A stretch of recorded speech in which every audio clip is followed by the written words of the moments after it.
la tua voce libera, senza filtri né censure, la tua radio.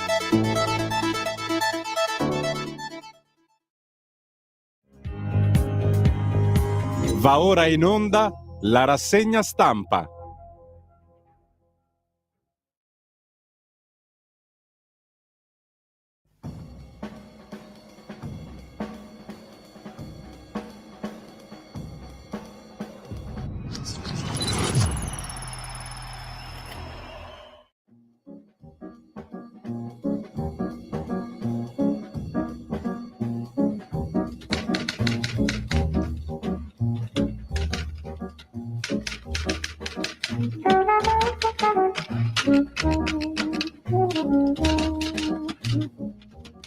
Un cordiale buongiorno a tutte le ascoltatrici e a tutti gli ascoltatori da Giulio Cainarca. Ben trovati all'appuntamento con la rassegna stampa. Buongiorno anche a Davide in regia e al suo prezioso supporto tecnico.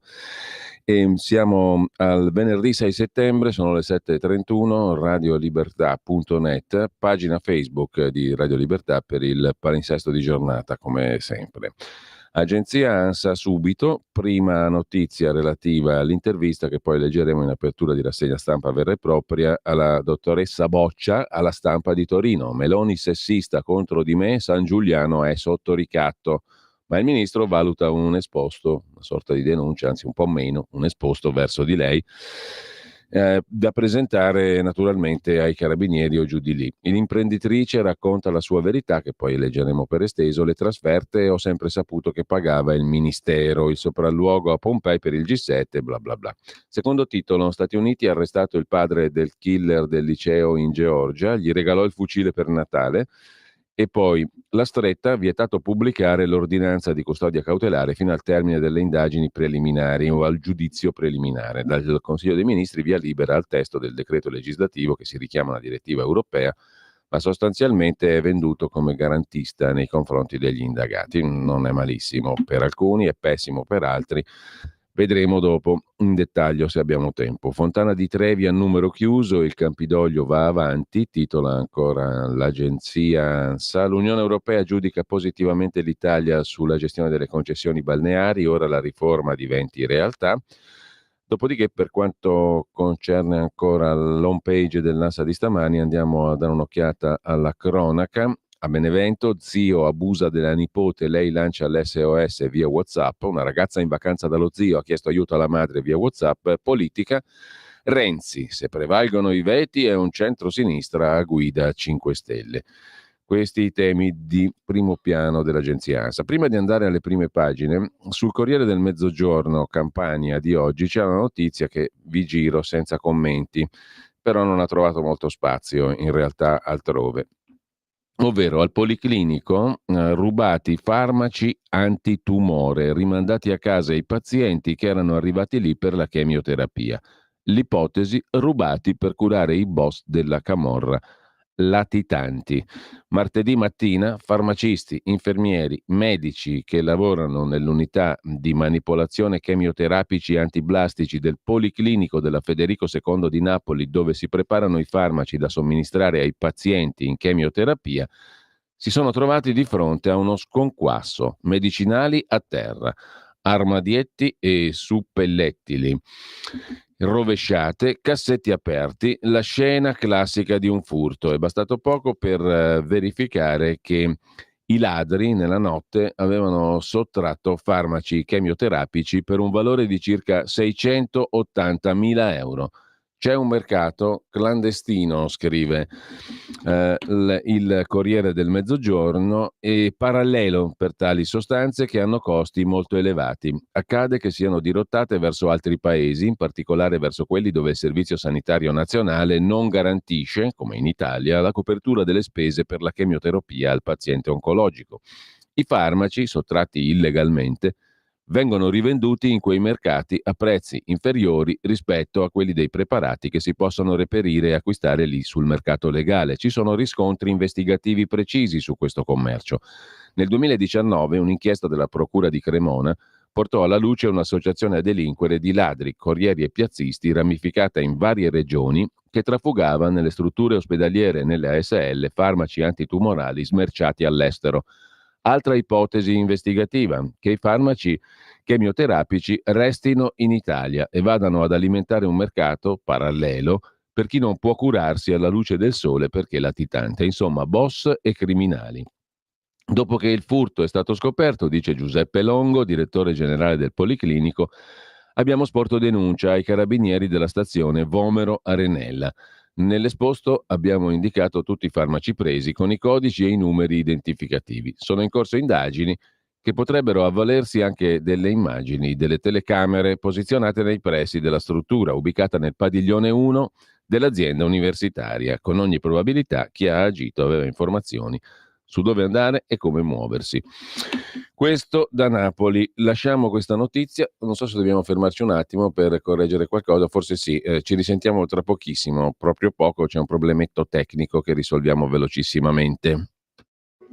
Da oggi la tua radio è ascoltabile anche con la televisione in digitale. Sul telecomando della televisione digitale o del tuo ricevitore digitale puoi scegliere se vedere la TV o ascoltare la radio. Risintonizza i canali radio e troverai anche Radio Libertà, canale 252. la tua radio.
Jean-Louis P. Suisse, cantante di cabaret comico olandese, nasceva nel lontano 1880 la giornata di oggi, il 6 settembre. Questa è roba a Vlissingen, Paesi Bassi.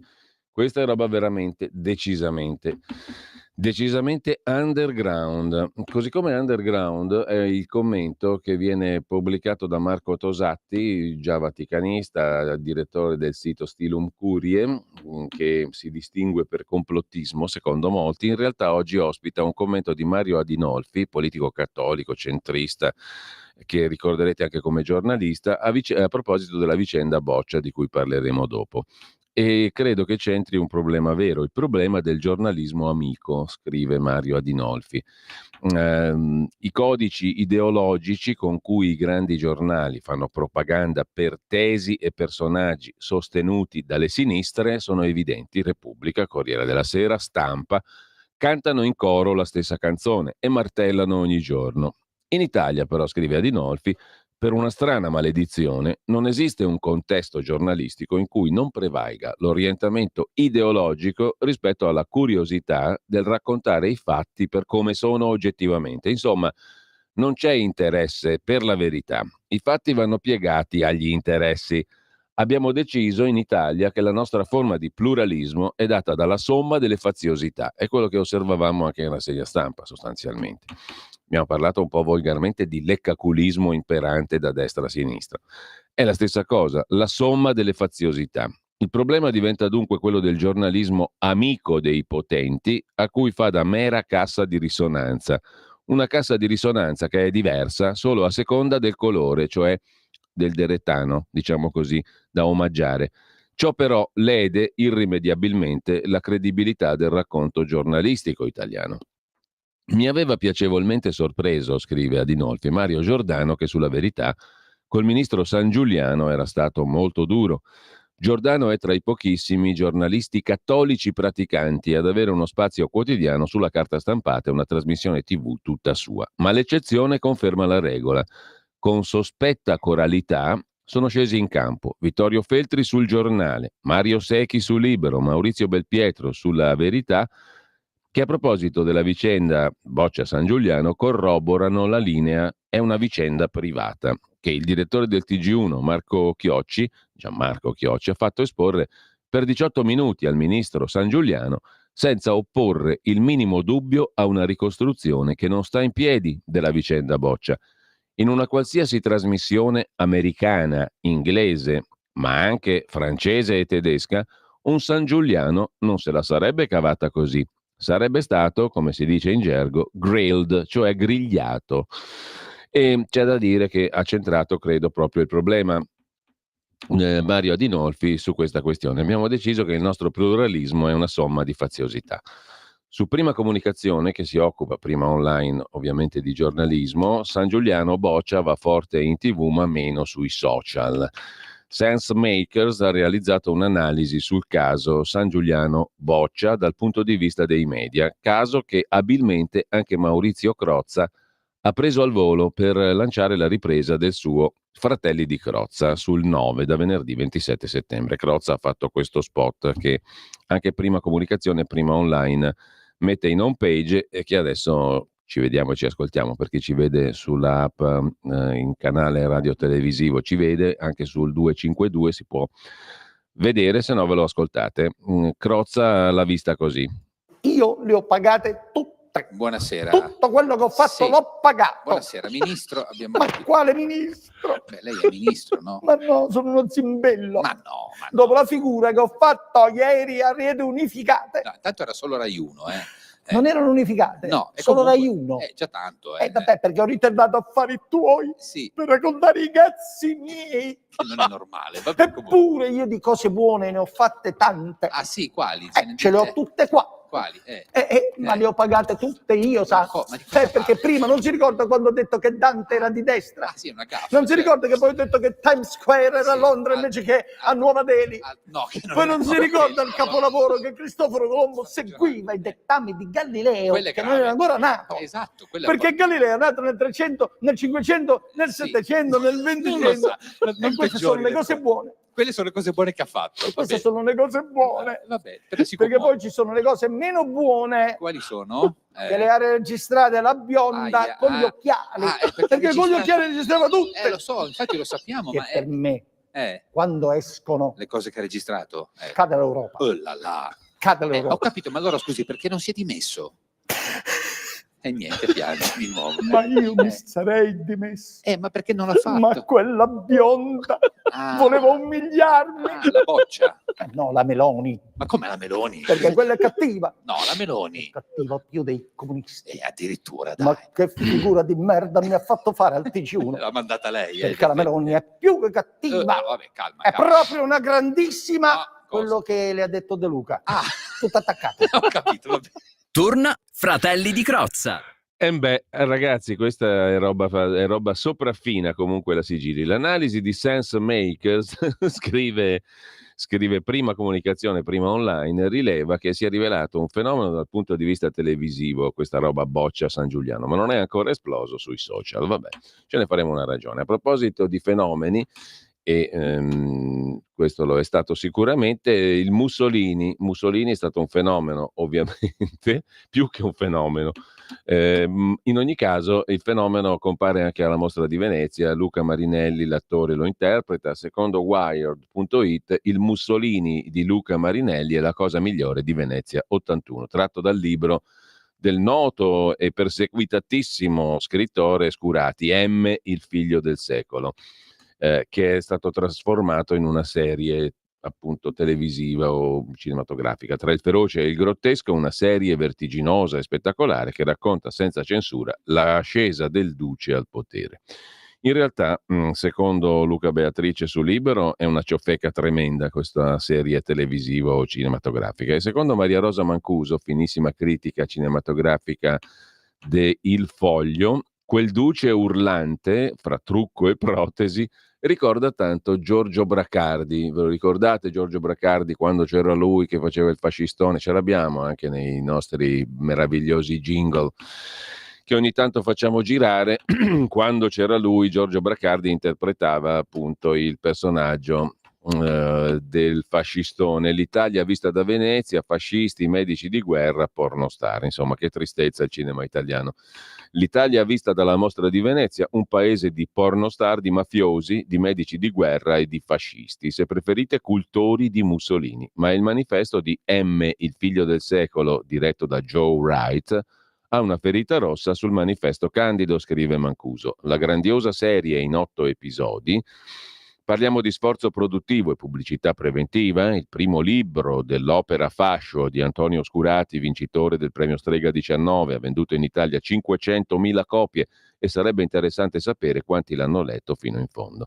Insomma, un duce che ricorda tanto Giorgio Bracardi, Catenacci, il mitico personaggio di Bracardi. Ma detto questo e lasciate questo, andiamo alle prime pagine dei giornali, anzi no, andiamo subito perché la curiosità ce l'avete tutti alla menata del giorno, ovvero all'intervista di Federico Monga alla dottoressa, come l'ha chiamata anche il direttore della Stampa Malaguti, Boccia. Naturalmente l'intervista apre la prima pagina del quotidiano torinese di oggi, La mia verità. Parla l'imprenditrice, la dottoressa Boccia, del caso San Giuliano. Il ministro è sotto ricatto, questo è uno dei messaggi che lancia la dottoressa. Io con lui in trasferta a spese del ministero. Sessismo contro di me. Ci sono alcune persone che lo ricattano per agevolazioni che hanno ricevuto. Agevolazioni, saranno dovute, non saranno dovute, chi lo sa. Le chat con una persona con la quale si ha una relazione si possono scambiare anche messaggi piccanti, ma voi ve lo immaginate l'orrore di uno come San Giuliano in situazioni piccanti? Le registrazioni. Perché ho iniziato a registrare? Il ministro ha detto in futuro nessuno crederà a quello che dirai. Insomma, quello l'ha scaricata alla brutta e lei era già però attrezzata, diciamo così. I segreti, ero a stretto contatto col ministro, quindi ho ascoltato telefonate e ho letto messaggi. Così in prima pagina. A pagina 2, a pagina 3, lo sgub, come avrebbe detto l'ottimo maestro di giornalismo Aldo Biscardi.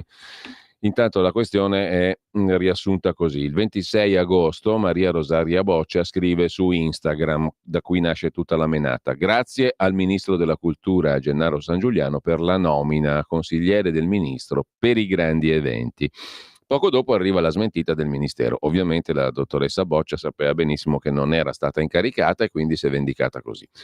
Ha fatto scoppiare Obubone. La manager inizia a postare... La manager, scrive la Stampa. Scusate, io rido quando mi viene da ridere. La manager inizia a postare foto in compagnia del ministro San Giuliano, anche in occasioni pubbliche. In particolare compaiono quelle a Pompei per i preparativi del G7 che si terrà tra poco, il 19 e 21 settembre. 3. Tappa numero 3. Nell'edizione del 3 settembre la Stampa pubblica una lettera del Ministro della Cultura in cui precisa il San Giuliano che in tutti i viaggi in compagnia di Maria Rosaria Boccia il Ministero non ha mai pagato nulla alla manager, la dottoressa, la manager. 4. La Premier Giorgia Meloni convoca San Giuliano a Palazzo Chigi per chiarimenti su sta vicenda. L'incontro non si concluderà con le dimissioni, ma fiducia a tempo. Il 4 settembre, quinta tappa della storia, il ministro San Giuliano va al TG1 per dire la sua verità e mostra i pagamenti con la carta di credito personale, ma aggiunge che sono pronto a dimettermi, ma Meloni mi ha detto di andare avanti. Adesso arriviamo all'intervista di Federico Monga. Dottoressa Maria Rosaria Boccia, qual è la sua professione? Imprenditrice da 20 anni nel settore del wedding. Non lo sapete cos'è il wedding, ma lo sanno anche i bambini. Lei però è nota a tutti come organizzatrice di eventi, esperta di comunicazione. Ha avuto altri incarichi nel pubblico? In Parlamento, dice la dottoressa manager, sono stata ideatrice di 2 intergruppi. Come si è avvicinata al Parlamento e alla politica? Mi sono avvicinata, risponde la dottoressa manager, per una vicenda personale. Sentivo il bisogno di divulgare agli italiani i benefici della dieta mediterranea e della corretta alimentazione. In che settori si è specializzata? Moda e comunicazione in generale. Però adesso torniamoci un attimo sulla risposta. Come si è avvicinata al Parlamento e alla politica? La domanda. Risponde la manager dottoressa. Mi sono avvicinata, sentite il ragionamento come fila, mi sono avvicinata per una vicenda personale, cioè sentivo il bisogno di divulgare agli italiani i benefici della dieta mediterranea e della corretta alimentazione. Cosa fa uno che sente il bisogno di divulgare agli italiani i benefici della dieta mediterranea? Ma si avvicina al Parlamento e alla politica, mi sembra ovvio, no? Come vi siete conosciuti e quando? Con il ministro della cultura, Gennaro San Giuliano. Ci siamo conosciuti nell'agosto 23, risponde la dottoressa manager, a Pompei, alla presentazione della candidatura della cucina italiana, patrimonio dell'UNESCO, attraverso conoscenze comuni. Quindi no agosto 24, ma agosto 23. Il ministro sostiene di averla conosciuta nel maggio in realtà di quest'anno. Da maggio di quest'anno ci siamo frequentati lavorativamente molto più spesso. Il ministro è venuto più di 5 volte a Pompei, racconta la dottoressa manager. Poi siamo stati a Ercolano, a Polignano a Mare, a Riva Ligure, Taormina, a Sanremo e a Milano, all'Accademia di Brera. Ero consigliere grandi eventi durante questi viaggi col ministro. Le date in questa storia sono importanti, interviene Federico Monga, l'intervistatore sulla Stampa. Il famoso contratto sarebbe dovuto entrare in vigore da inizio agosto. Sì, ma il ministro, risponde la dottoressa manager, mi ha detto che questi viaggi servivano per conoscere la realtà del ministero, mi servivano, in attesa che venisse formalizzata la nomina. Il ministro ha mostrato ricevute bancarie di pagamento per viaggi e hotel. Lei lo sapeva che il ministro pagava per lei? Io ho sempre saputo che le trasferte venivano pagate dal ministero. Comunicavo solo ed esclusivamente anche per le trasferte con il capo segreteria. Veniamo al 3 giugno di quest'anno. Qual era il motivo del sopralluogo a Pompei? Il ministro sostiene che non era il G7 della cultura. Il ministro, risponde la dottoressa manager di Pompei, era stato invitato più volte dal direttore del parco per verificare nuove scoperte, ma non aveva mai accolto l'invito. Poi è venuto in visita privata a Pompei e dopo aver pranzato siamo andati agli scavi, abbiamo fatto anche il sopralluogo G7, come certifica la mail pubblicata da Dago Spia, inviata dal direttore del parco anche a me. Il direttore Zurtriegel in tal senso è stato sollecitato più volte da San Giuliano. In questa mail sono contenute informazioni riservate? Sì, dice la dottoressa manager. Erano contenuti il percorso principale, i 2 percorsi alternativi per i ministri che partecipano al G7 e il dettaglio dell'organizzazione. Chi le ha detto che poteva diventare consulente del G7? Il ministro. Il ministro dice che il contratto non è stato controfirmato, ma io, dice la dottoressa, ho visto il decreto firmato dal ministro. E io personalmente ho firmato il mio contratto, controfirmato dal capo di gabinetto in presenza del ministro. Allora il contratto c'è, no? E allora lei ha un contratto o no? Perché secondo lei questo contratto non è andato a buon fine? Questo lo deve chiedere sempre al ministro perché l'istituzione è lui. Consulenza G7 gratuita? Certo. Come la presentava il ministro nelle vostre missioni? Consigliera grandi eventi. Al ministero con chi si relazionava? Col ministro, col capo gabinetto, con alcuni dipendenti. Ho le prove, ho documenti che certificano la mia presenza. Ho avuto accesso semplicemente a tutta l'organizzazione del G7, non solo catering e concerti. Io coordino gli eventi. Mercoledì sera il ministro in TV ha detto che avete avuto una relazione privata. Voleva dire una relazione sentimentale? Risponde la dottoressa manager. Anche questo dovrebbe chiarirlo lui. C'è stata molta confusione fin dall'inizio nella comunicazione di questa sfera. Domanda a Federico Monga. Nell'intervista al TG1 il ministro ha detto che al massimo possono esserci chat private, come avviene tra persone che hanno una relazione personale. Lei conferma di avere conservato queste chat? Risposta. Confermo che il ministro è un po' confuso, perché il giorno prima ha detto che nelle nostre chat potevano esserci solo foto carine, non compromettenti, qualche cuoricino, qualche emoticon carina. Ma un conto è dire quello che ha detto il giorno prima, ovvero ci sono chat blande. Un altro è dire che ci sono chat con una persona con cui hai una relazione. Con una persona con la quale ho una relazione non mi scambio solo foto innocenti ed emoticon. Parliamo della nostra vita personale quotidiana. Semmai posso scambiarmi anche qualche messaggio più piccante, racconta questa simpatica signora che fa la manager ed è una dottoressa. Lo sa che pubblicare questi messaggi è un reato? A me questa cosa fa sorridere, risponde la dottoressa manager, perché tutto quello che io faccio semplicemente per divulgare la verità è un reato, mentre tutte le omissioni e le verità distorte che dicono lui e i suoi collaboratori non sono un reato. Quante volte è stata al ministero con quale compito? Forse più di 20 volte, sempre con il ruolo di consigliera a grandi eventi, attenzione, mica piccoli eventi. Si è parlato anche di viaggi sull'auto di tutela del ministro. È andata anche da sola? Risposta: sono sempre stata col ministro anche in lunghe trasferte. Il ministro sostiene solo passaggi a stazione o aeroporto. Le volte che siamo stati agli scavi di Pompei, risponde la manager, sono venuti a prendermi sotto casa e mi hanno riaccompagnato. Poi, quando è venuto a Ercolano, avevo proposto di recarmi privatamente agli scavi, ma lui ha insistito per venirmi a prendere. Poi siamo andati a Polignano a Mare, a Riva Ligure, a Taormina. Non erano sempre missioni legate all'attività del ministro, abbiamo fatto anche trasferimenti personali. Siamo andati al concerto dei Coldplay, al concerto de Il Volo. Da Roma siamo arrivati in macchina fino a Pompei. Sentite come suona bene Pompei. Siamo andati a eventi miei personali e privati dove lui ha voluto presenziare. Un evento alla base dell'aeronautica a Roma e un altro a Roma. Documentare questi viaggi, ci sono foto, video, chat con le persone che ci stavano aspettando. Ad esempio al concerto de Il Volo c'era il capo segreteria che ci attendeva con un amico. Lei ha avuto contatti con deputati e senatori ben prima del ministro Sangiuliano? Sì, consulenze per gli intergruppi parlamentari. Formalizzate? No, in questi casi niente contratti, sono l'ideatrice degli intergruppi e il deputato accoglie la presidenza, sempre a titolo gratuito. Ma signora dottoressa manager, chiede Monga, perché lei lavora così tanto gratis? Detto per inciso, esiste un volgare proverbio lombardo che dice che gratis neanche al can è il fan dalla cua. Cioè sostanzialmente, tradotto, se non l'avete capito, che gratis neanche il cane fa andare la coda. Domanda, perché lavora tanto gratis?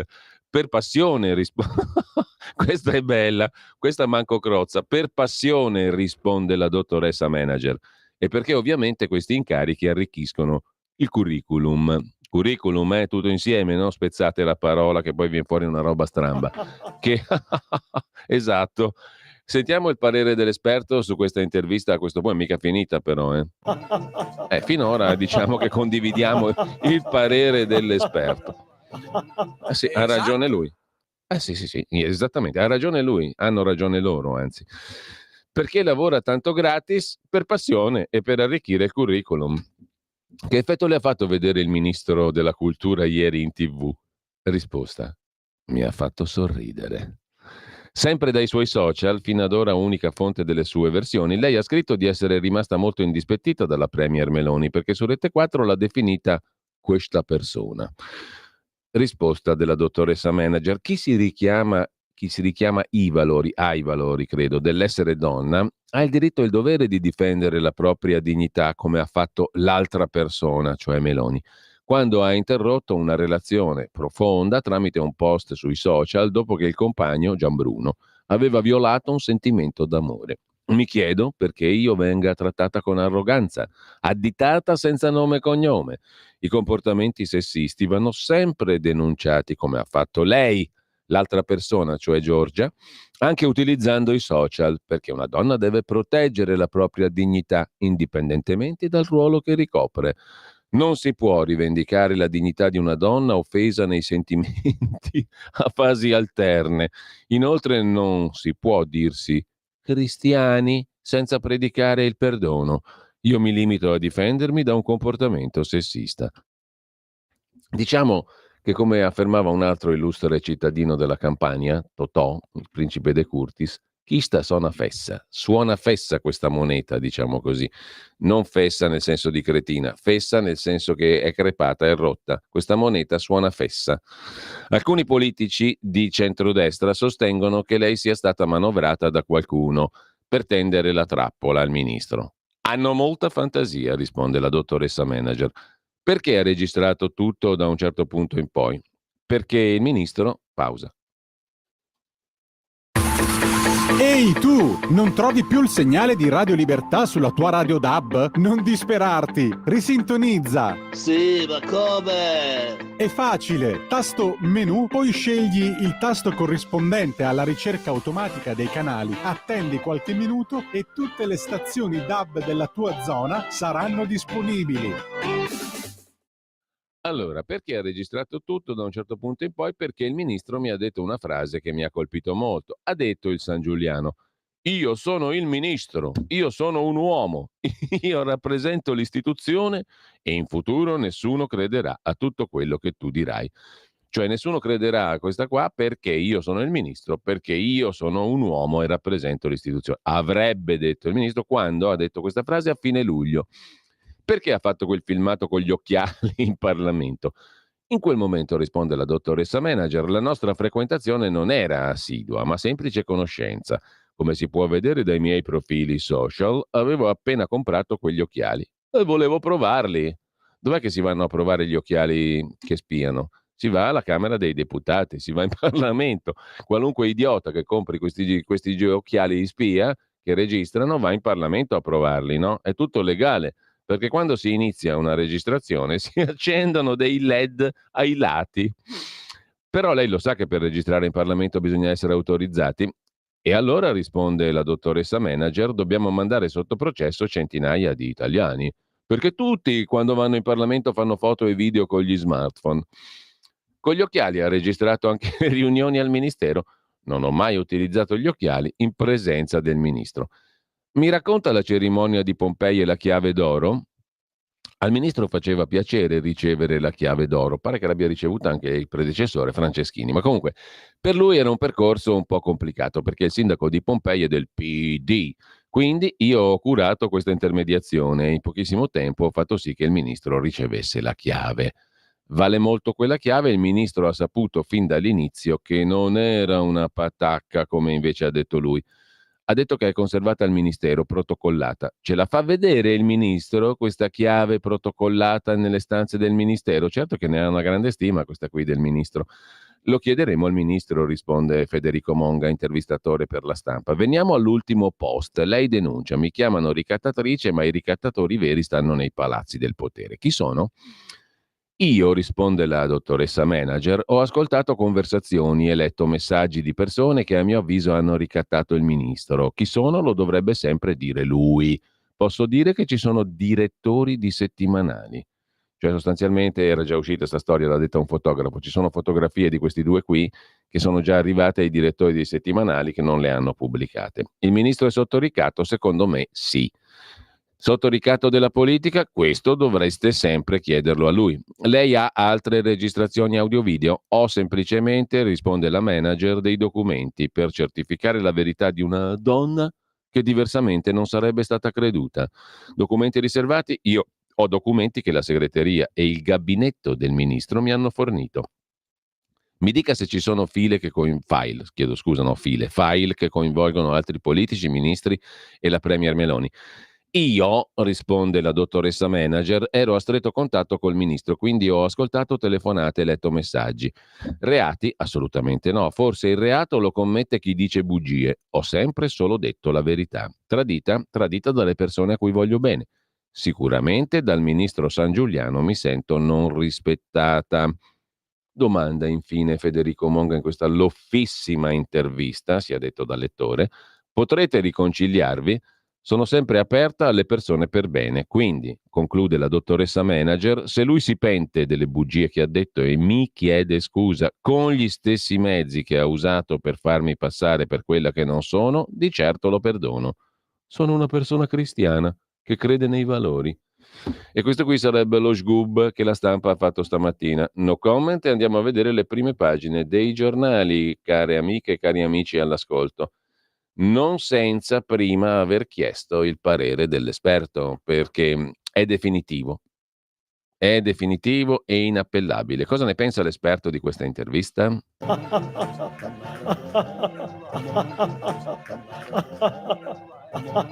Esatto.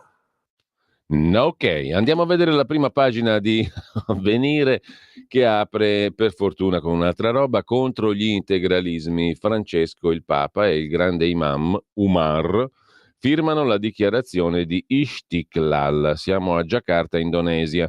Religioni unite per la pace, l'armonia, l'ambiente, eccetera, eccetera. A Giacarta l'incontro nella più grande moschea dell'Asia, alla presenza di 10 leader spirituali. Elogio dell'Indonesia, mosaico di tradizioni. Mosaichiamo dentro un po' tutto, cristianesimo, islam, quello che c'è, tanto è tutto buono, tutto abbondante, buono e abbondante. E nel frattempo, sempre dalla prima pagina di Avvenire, tu buono, molto buono. Sembra per parlare come si parla a Pompei, diciamo, con rispetto parlando. Comunque, video virali, i social si danno una regolata, si danno una regolata. In realtà, come spesso accade, scrive Avvenire, il problema è l'abuso di TikTok, Instagram, YouTube. La differenza rischia, non uso e abuso, la differenza rischia di rimanere teorica di fronte al crescente allarme. L'ultimo tentativo di autoregolamentazione l'ha fatto YouTube, che ha annunciato il lancio di un nuovo strumento sui consigli contenuti per gli adolescenti, eccetera, eccetera. Lasciamo Avvenire, andiamo a vedere il Corriere della Sera, che naturalmente apre con la vicenda Boccia, che rilancia: il ministro è ricattato, ma lui dice io resto. Ha detto la consigliera manager e dottoressa che ascoltava le telefonate del governo. Ma quanti epiteti che si possono dare a questa signora? Consigliera, dottoressa, manager. Non ripeto quello che ha detto quello squisito gentiluomo di Paolo Mieli, perché mi ripugna. Io sono una persona fine e a modo, mentre Paolo Mieli è un volgare direttore della Rizzoli Corriere della Sera. Comunque, San Giuliano sta a valutare la denuncia. Mo la denuncia chi la guagliona, la denuncia, ha detto il ministro San Giuliano, che vuole denunciare la guagliona. Il PD parla di fatti gravi, mentre vasche di laminazione o meno, a Milano se piove te se trovi sotto l'acqua, ti trovi sotto l'acqua, allagamenti, vento e frane, Milano finisce sott'acqua. La vasca di laminazione non ha laminato troppo e il Seveso è esondato come suo costume. Danni al nord, un disperso anche in Piemonte. Mentre a centropagina Macron ha trovato l'asso, ci ha pensato e ha tirato fuori una mummia. Barnier, premier, no da sinistra, Le Pen apre. Al posto del 35enne Gabriel Attal, il più giovane primo ministro della Quinta Repubblica. Essere giovani non vuol dire niente, questo come è entrato è uscito, non ha lasciato traccia, il povero Attal. Il presidente Macron ha nominato il 73enne Michel Barnier, ora il più anziano premier della Quinta Repubblica. Sono messi male anche in Francia, però noi continuiamo a dire che l'Italia è il massimo dell'orrore. No, sono messi male anche altrove, ma molto male. Quinta Repubblica, politico esperto, appartenente alla destra Golli, insomma un rottame. Macron dice formerà un governo di unità al servizio del paese e del popolo francese. Mal di pancia della sinistra, Le Pen apre. Vietato pubblicare le ordinanze cautelari prima della fine delle indagini, stretta sulle notizie per quanto concerne gli arresti, e poi si riparte la scuola, le novità, le racconta la consorte di Enrico Letta sul Corriere della Sera, Gianni Fregonara, perché tutti tengono famiglia, tutte le novità sulla scuola che riapre con le riforme, le aspettative, eccetera. Il delitto di Cernusco sul Naviglio, tra mafiosi, tifosi del calcio e brutte compagnie, 2 super testimoni hanno assistito alla lite e al delitto tra capi ultra dell'Inter senza riuscire a intervenire.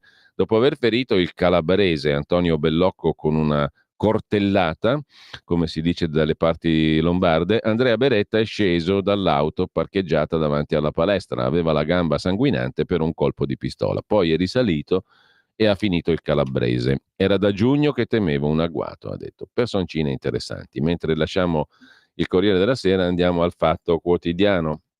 Il Fatto apre con la Bocceide San Giulianeide. A Chigi, a Palazzo Chigi, l'SOS Boccia era scattato a giugno. La bionda, come direbbe Crozza, lo sapeva già, dell'altra bionda. San Giuliano dice che la premier e i vertici o meglio, sul caso San Giuliano, la premier e i vertici di Fratelli d'Italia erano stati avvisati 3 mesi fa. C'è stava anche il cognato nel mirino della bionda numero 2, Lollo nel mirino. La donna ambiva la manager, dottoressa consigliera, ambiva ad agganciare anche il cognato d'Italia, scrive il Fatto Quotidiano. Meno male che la commedia all'italiana non muore mai. Allarmi al G7, cultura, misteri sulle date. Nel frattempo, però, detto seriamente, quella cosuccia di cui abbiamo parlato ieri con l'onorevole Candiani, cioè lo spionaggio alla Direzione Nazionale Antimafia, è passato in cavalleria. Quella è roba grave, cioè centinaia di persone e personalità varie, dal mondo della politica a quello dello sport, dell'imprenditoria, sono state spionate da un'istituzione, dalla Direzione Nazionale Antimafia. Nel mirino sono finiti, e lo dice Cantone, non lo dice un passante, un cretino qualunque, cioè un magistrato di alto profilo, comunque famoso, capo della Procura di Perugia che sta indagando su questo verminaio.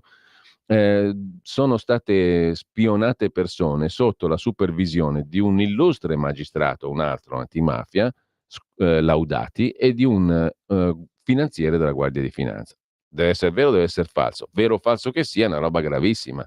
Non se ne parla per niente. Comunque, vietato pubblicare gli ordini di arresto, il bavaglio è legge, titola il Fatto Quotidiano, e poi Grillo che minaccia le carte bollate contro Conte. Scuola e PNRR, più soldi a chi ha meno bisogno, fa tutto schifo, è tutta una schifezza. Il governo, naturalmente, secondo il Fatto Quotidiano, non è una novità. Dal Fatto passiamo al Giornale, per cui è esattamente l'opposto, il governo è ottimo e eccellente, e qui cadiamo, diciamo, nelle somme di faziosità che compongono il nostro pluralismo. La boccia rischia l'indagine, intanto è l'apertura del Giornale, l'ombra di una regia esterna. La Procura di Roma valuta l'apertura di un fascicolo per estorsione e diffusione di corrispondenza privata, ma lei rilancia San Giuliano sotto ricatto. Il ministro pensa a un esposto. Intanto l'esposto del ministro è un canale, ma c'è la Procura di Roma, questa è la notizia che dà il Giornale, la Procura di Roma starebbe valutando in queste ore l'ipotesi di aprire un fascicolo di indagine dopo la pubblicazione sui propri canali social da parte di Maria Rosaria Boccia. Quindi la Procura di Roma starebbe facendo già i suoi conti, mentre il ministro sta facendo i suoi di presentare un esposto. Staremo a vedere. Di spalla c'è l'editoriale del direttore del Giornale Alessandro Sallusti. È un'imboscata, ma le dimissioni non sono una resa. Da giornalista sono stato collega e compagno di banco di Gennaro San Giuliano, ne ho apprezzato talento e competenza, ho avuto in cambio la sua amicizia e stima, ho apprezzato il suo coraggio quando da ministro ha sfidato il pensiero unico della sinistra e ha iniziato a smantellarne l'illegittimo monopolio di occupazioni e affari. Insomma, ne so abbastanza, scrive Sallusti, per dire che starò dalla parte di San Giuliano qualsiasi cosa deciderà di fare. Ma proprio per via di questa condivisione mi sento autorizzato a dargli un consiglio da amico. Caro ministro, per il tuo bene, pensa a dimetterti. Non sarebbe una resa, ma un atto di coraggio. Quel che sta succedendo è assurdo, vigliacco, indegno di un paese civile. Ma sia io che San Giuliano conosciamo il meccanismo dell'informazione ideologizzata. Non è questione di aver ragione o torto, è che il linciaggio non si fermerà. L'odore del sangue eccita le belve, si andrà in un crescendo di fango quotidiano che travolgerà argini pubblici e privati, conseguenze imprevedibili. Qui non si tratta, scrive Alessandro Sallusti, di tenere il punto garantista, aspettare l'esito del processo, presunta innocenza. Qui addirittura non c'è reato. Non c'è da combattere una battaglia politica, per cui scegliere da che parte stare. Qui c'è uno che di mestiere fa il ministro, finito nella più comune delle trappole, in cui noi uomini siamo usi cadere soprattutto dopo una certa età. Ad oggi, per la verità, non c'è certezza che le cose siano andate come sono andate per un concatenarsi casuale di eventi avversi. La stessa Repubblica ieri avanzava un dubbio sul fatto che le mosse di Maria Rosaria Boccia fossero tutte farina del suo sacco. In effetti, scrive Sallusti, non regge la tesi dell'amante respinta e abbandonata. La Boccia costruisce un dossier sul ministro prima di iniziare la relazione e durante la luna di miele, durata un paio di mesi. Perché una donna innamorata dovrebbe fare ciò? Si potrebbe dedurre che non era così innamorata. Già in partenza aveva un piano. Vai a sapere se questo piano era suo o di qualcun altro. Un giorno, forse, conclude Sallusti, capiremo se questa vicenda apparentemente personale abbia avuto una regia da parte di chi vuol provare a riprendere il controllo delle politiche e dei soldi del Ministero della Cultura. Ma sta di fatto che il risultato non cambia. Se è stato un amore avvelenato o polpetta avvelenata, certamente sposta i termini della questione, ma da situazioni del genere non se ne esce in tempi brevi, non in tempi compatibili con l'agibilità politica e istituzionale. Quindi, da amico, dimettiti. Scrive Alessandro Sallusti sul Giornale. In primo piano sul Giornale anche Luca Fazzo, stretta sulle ordinanze di custodia cautelare, vietato pubblicare gli atti d'inchiesta. E vediamo come la mette il Giornale velocemente. Adesso raccontare sui giornali indagini giudiziarie diventa difficile. Nella riunione di mercoledì, a sorpresa, il Consiglio dei Ministri vara il decreto che restringe le norme sulla pubblicazione di atti di inchiesta durante la fase delle indagini preliminari. A venir colpita dal divieto di stampa l'atto giudiziario a cui da sempre i giornalisti attingono per riferire quanto accade nei palazzi di giustizia, cioè l'ordinanza di custodia cautelare, il vecchio mandato di cattura. L'ordinanza di custodia era scampata alle restrizioni, anche per le pressioni dei sindacati dei giornalisti. Anche le intercettazioni telefoniche e ambientali riportate all'interno erano rimaste coperte dal diritto di cronaca. Adesso invece stop. Sia dell'ordinanza che delle intercettazioni si potrà riferire il contenuto, cioè il giornalista dovrà fare il riassuntino, ma senza trascriverlo testualmente. Il governo ha varato il decreto sulla base della legge delega varata dal Parlamento tra dicembre e febbraio scorsi, che recepiva una normativa europea sulla presunzione di innocenza. Obiettivo, scrive Luca Fazzo, mettere un argine alla giustizia spettacolo e alla gogna mediatica. Impedire che accuse ancora da dimostrare venissero presentate come prove conclamate. Stoppare la divulgazione di intercettazioni spesso irrilevanti e legate alla sfera privata degli indagati. In quell'occasione il Parlamento aveva approvato l'emendamento alla direttiva firmato da Enrico Costa di Azione, che disponeva paletti più rigidi.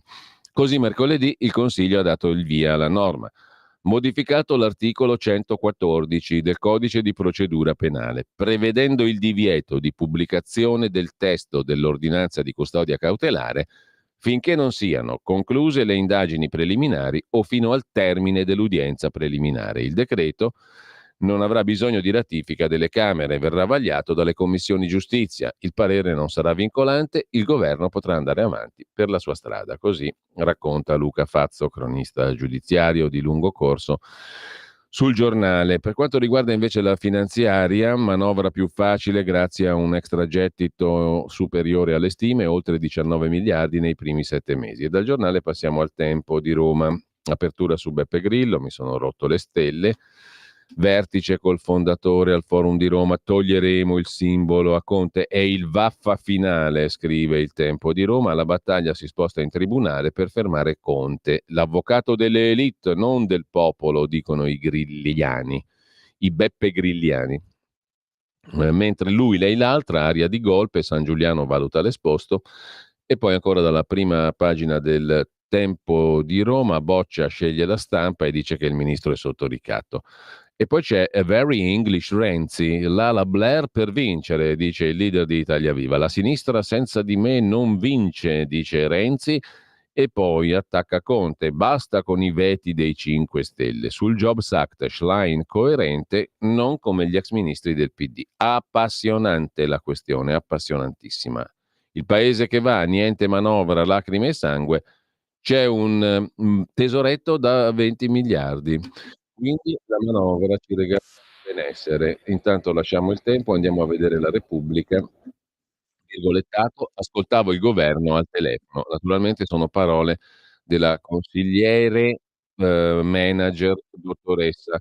Il ministro è ricattato, dice bugie, sa quello che io ho in mano, l'altra persona della vicenda è Meloni. San Giuliano annunzia, coram populo, la denuncerò. La Premier nella morsa dei veleni e scoppia un altro caso, il caso Ales. Cosa significa il caso Ales? Lo vediamo a pagina 5. È la società dei ticket dei musei affidata da San Giuliano all'amico di Arianna Meloni, Fabio Tagliaferri, ex assessore di Fratelli d'Italia a Frosinone, ora guida la Ales, la sorella della Premier, la stimo. E allora?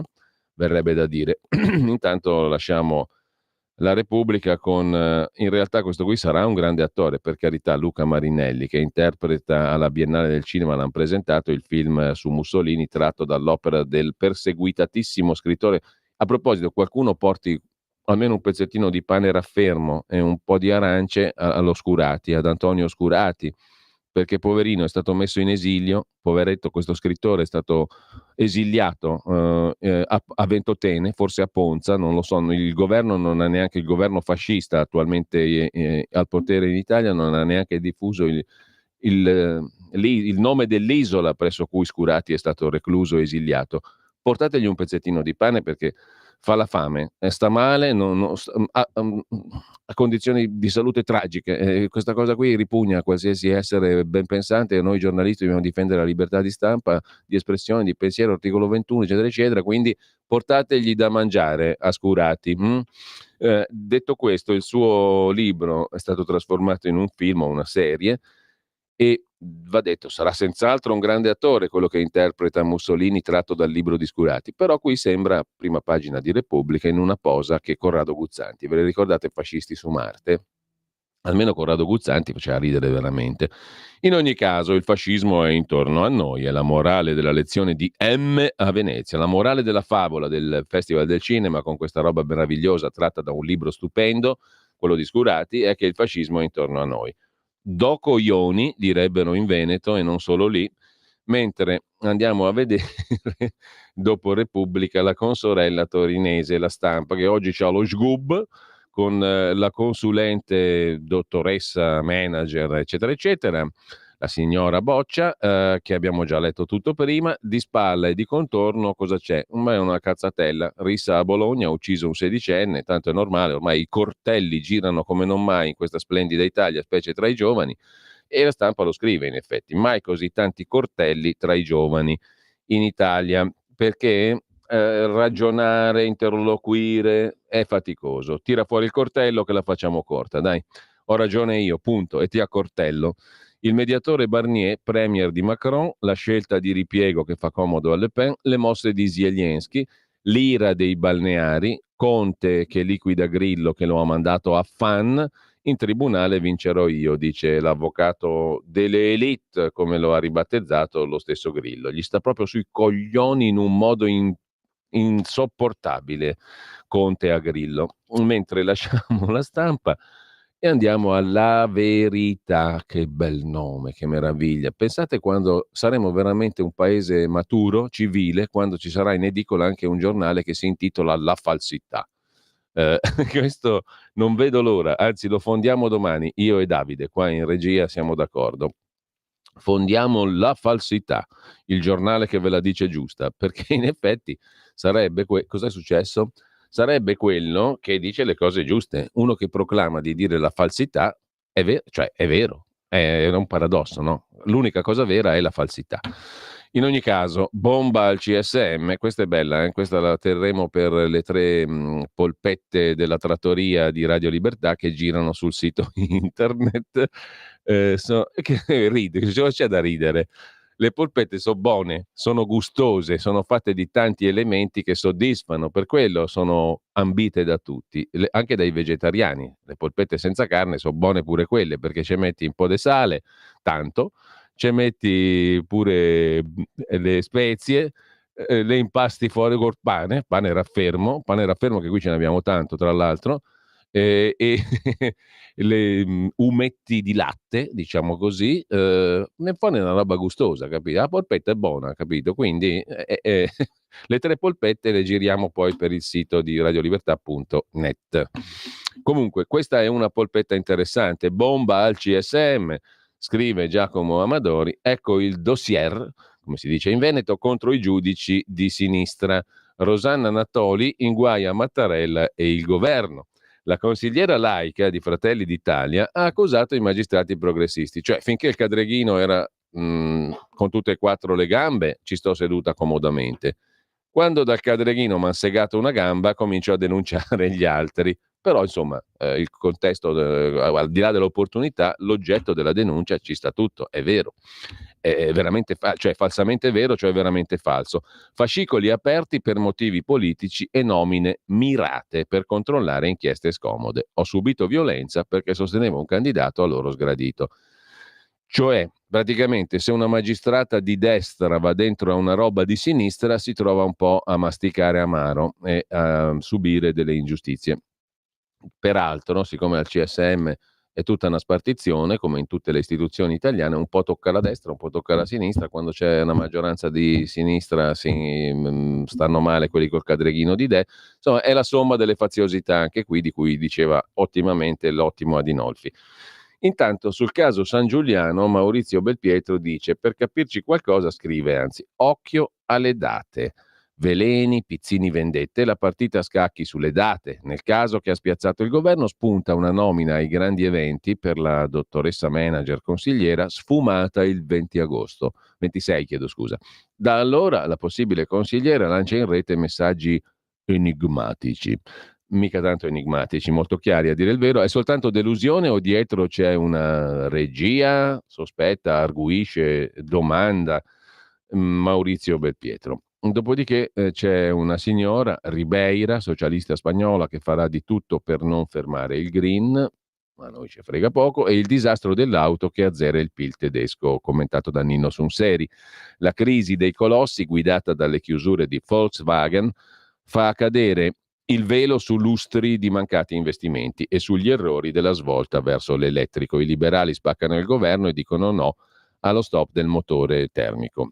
C'è Marcello Veneziani, cercasi rivoluzione, sotto il casino una destra incapace di distinguersi dagli altri, la politica gestisce il tran tran, si dimentica di fare la rivoluzione, i governi puntano alla manutenzione e chi ci rappresenta solo a soddisfare il suo ego. Nessun soggetto intercetta più i cambiamenti della società e di conseguenza diventa impossibile realizzare delle svolte, argomenta direi abbastanza ineccepibilmente, se ne toglierei pure l'abbastanza, Marcello Veneziani. Boccia accusa in un'intervista, l'abbiamo già vista, e poi Francesco Borgonovo, primi dubbi su Zelensky, non sarà un autocrate? Andiamo a vedere anche Libero, il quotidiano diretto da Mario Secchi, apre con la dottoressa consulente manager, Boccia, la spia che non lo amava. Da Pompei col registratore. Chi è la donna che si intrufola e crea dossier e che ora va in TV per rovinare San Giuliano? Ha mentito, per me pagava il ministero, ma lui sono pronto a denunciarla. Intanto intervengono le femministe. Daniele Capezzone si occupa dei pro-Hamas e i complici silenziosi dei pro-Hamas che manifestano in Italia. A centropagina, follia, alleanza Verdi-Sinistra, riforma scolastica targata Salis. Antonio Socci che ci ricorda il caso di Sharon Verzeni e quello di Paderno Dugnano, la strage di famiglia. La Chiesa si sta scordando la battaglia contro il male, con la M maiuscola, il demonio sostanzialmente. E l'intervista di Don Claudio Burgio, cappellano del carcere Beccaria, dove è rinchiuso il giovane stragista omicida, è emblematica. Il sacerdote parla come un assistente sociale. Quasi dimenticano che esiste Satana, il diavolo, il male, sostanzialmente. Intanto abbiamo visto il film M, un'opera grottesca, ridicola, scrive Luca Beatrice dal Festival del Cinema di Venezia. E infine la destra avanza, il popolo conta, forse l'Europa inizia a capirlo, scrive Fausto Carioti, sempre su Libero in prima pagina. Adesso abbiamo il nostro direttore tra i preferiti, cioè Pierluigi Magnaschi, direttore di Italia Oggi, che ci regala tutti i giorni la sua pillola audio-video, e poi alle 8:30 la conversazione con il professor Fabrizio Pezzani.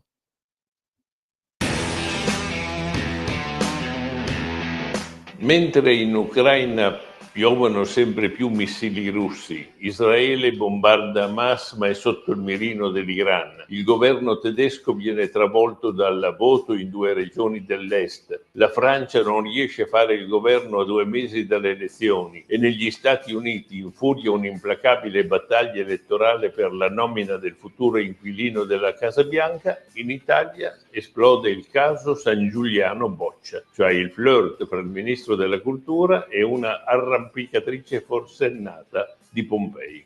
Di casi del genere nella Roma politica ce n'è un sacco, ma questo è esploso anche perché San Giuliano ha molti nemici nella capitale. Ad esempio ha ridotto considerevolmente i contributi al settore cinematografico e poi è anche incappato in un'amante tosta che non vuole, dice lei, organizzare eventi, ma solo grandi eventi, e che va in giro nei palazzi del potere con degli occhiali con i quali registra tutto per poter ricattare tutti. Adesso la Boccia stava addirittura partecipando alla organizzazione del G7, per cui il panico sicurezza si sta diffondendo fra i grandi della terra. La sola soluzione a questo punto sono le dimissioni immediate del ministro. Mi meraviglio che siano state respinte, perché queste dimissioni sono inevitabili. Con questa vicenda, infatti, più dura, più è peggio per il ministro e per il governo Meloni.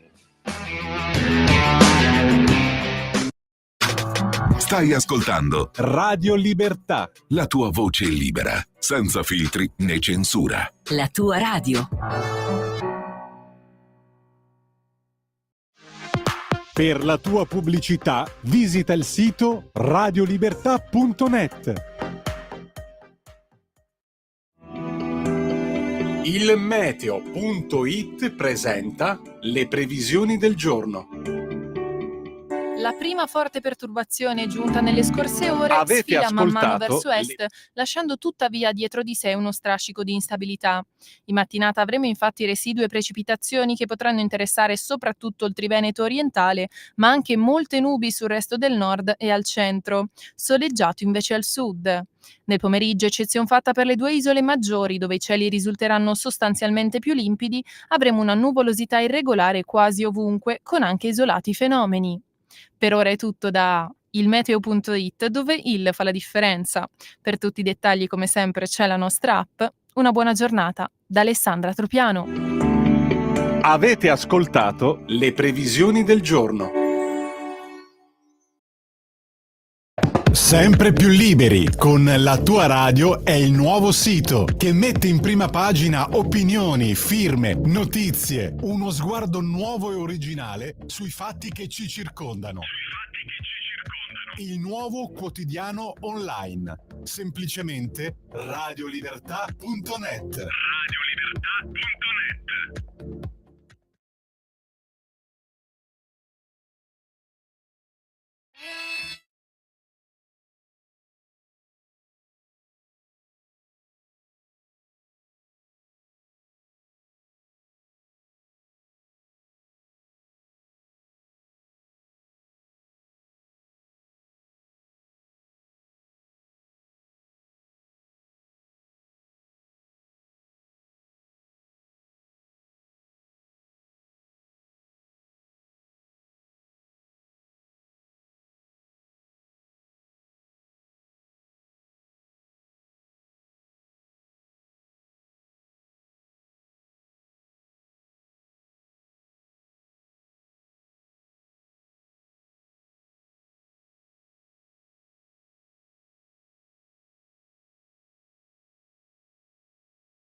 E allora rieccoci qua, come vi dicevo poco fa dovrebbe essere in collegamento con noi il professor Fabrizio Pezzani, che è docente emerito all'Università Bocconi, che si è occupato nella sua vita di tante questioni afferenti ai temi economici e politici.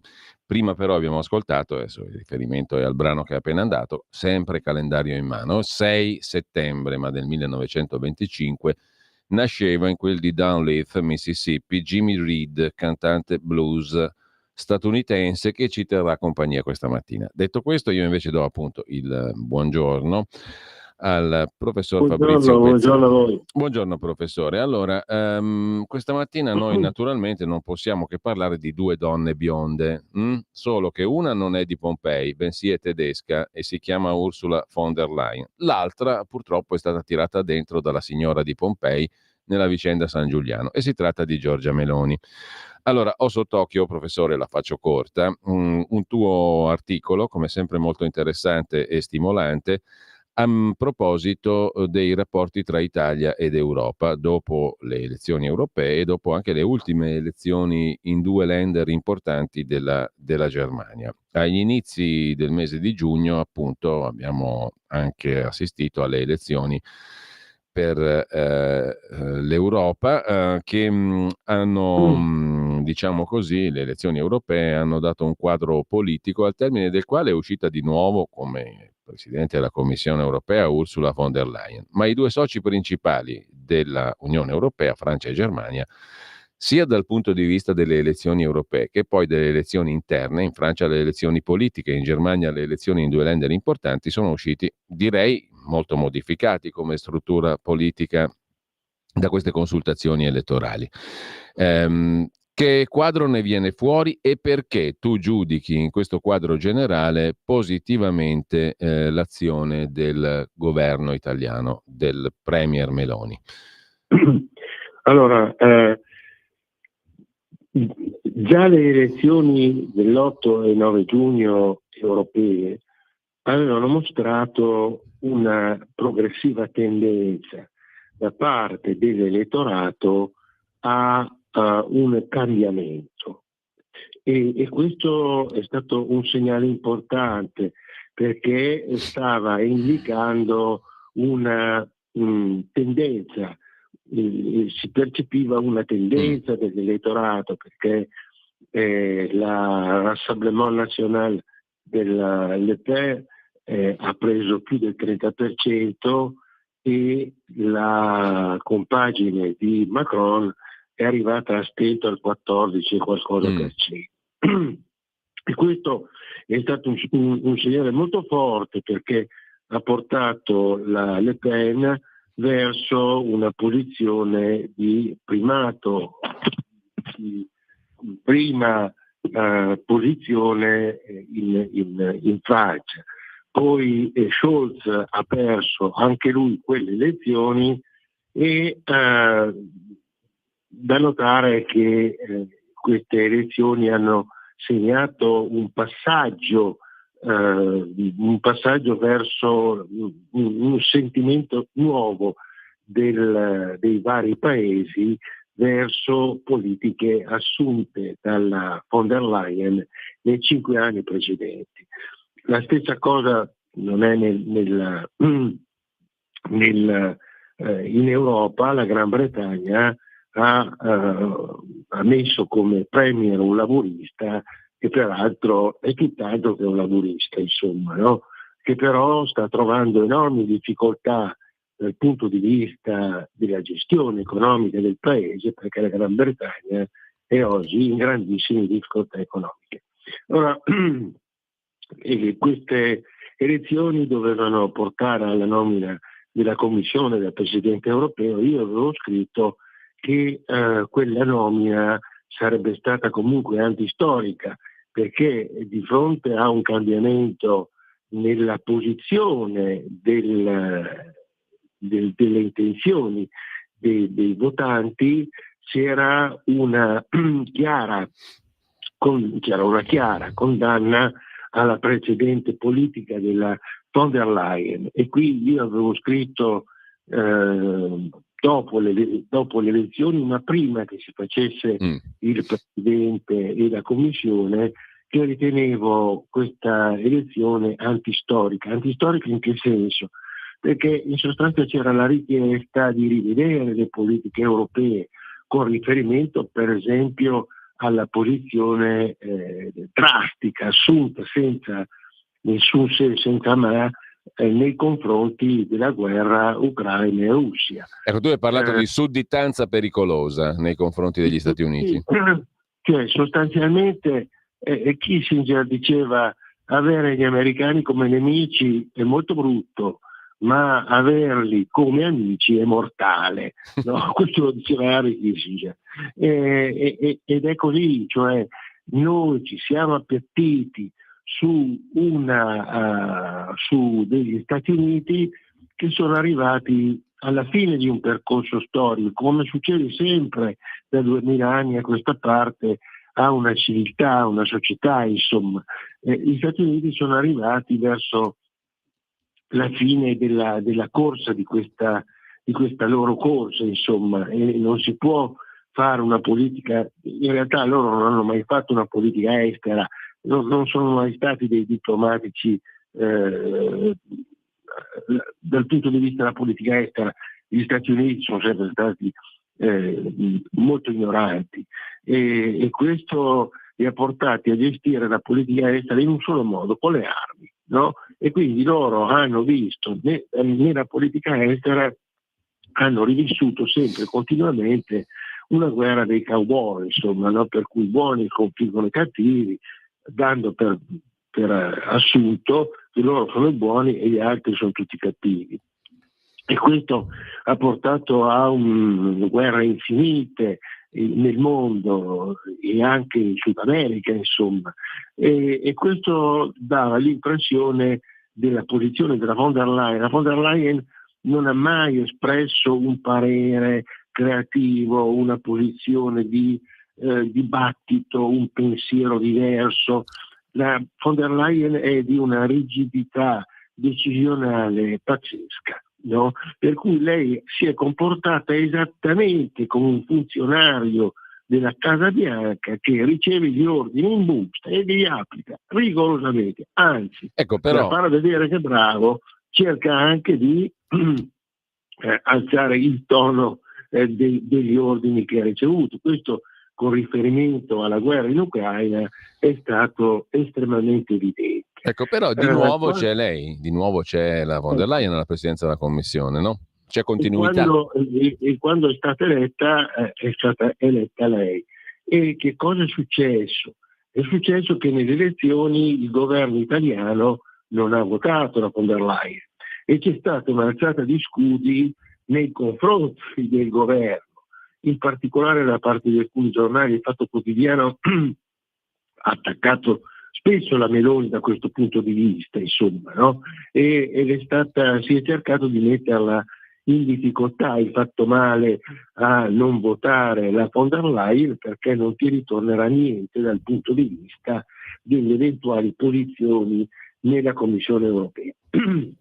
Poi c'è stata, come tu hai accennato, la svolta delle elezioni tedesche, e questo è stato, Scholz aveva già perso prima e le elezioni tedesche hanno decretato definitivamente la fine del governo Scholz, per cui se le due Länder che si voterà a breve, lui perde, è costretto a dare le dimissioni e a dimettersi da presidente, dal cancelliere della Repubblica Tedesca.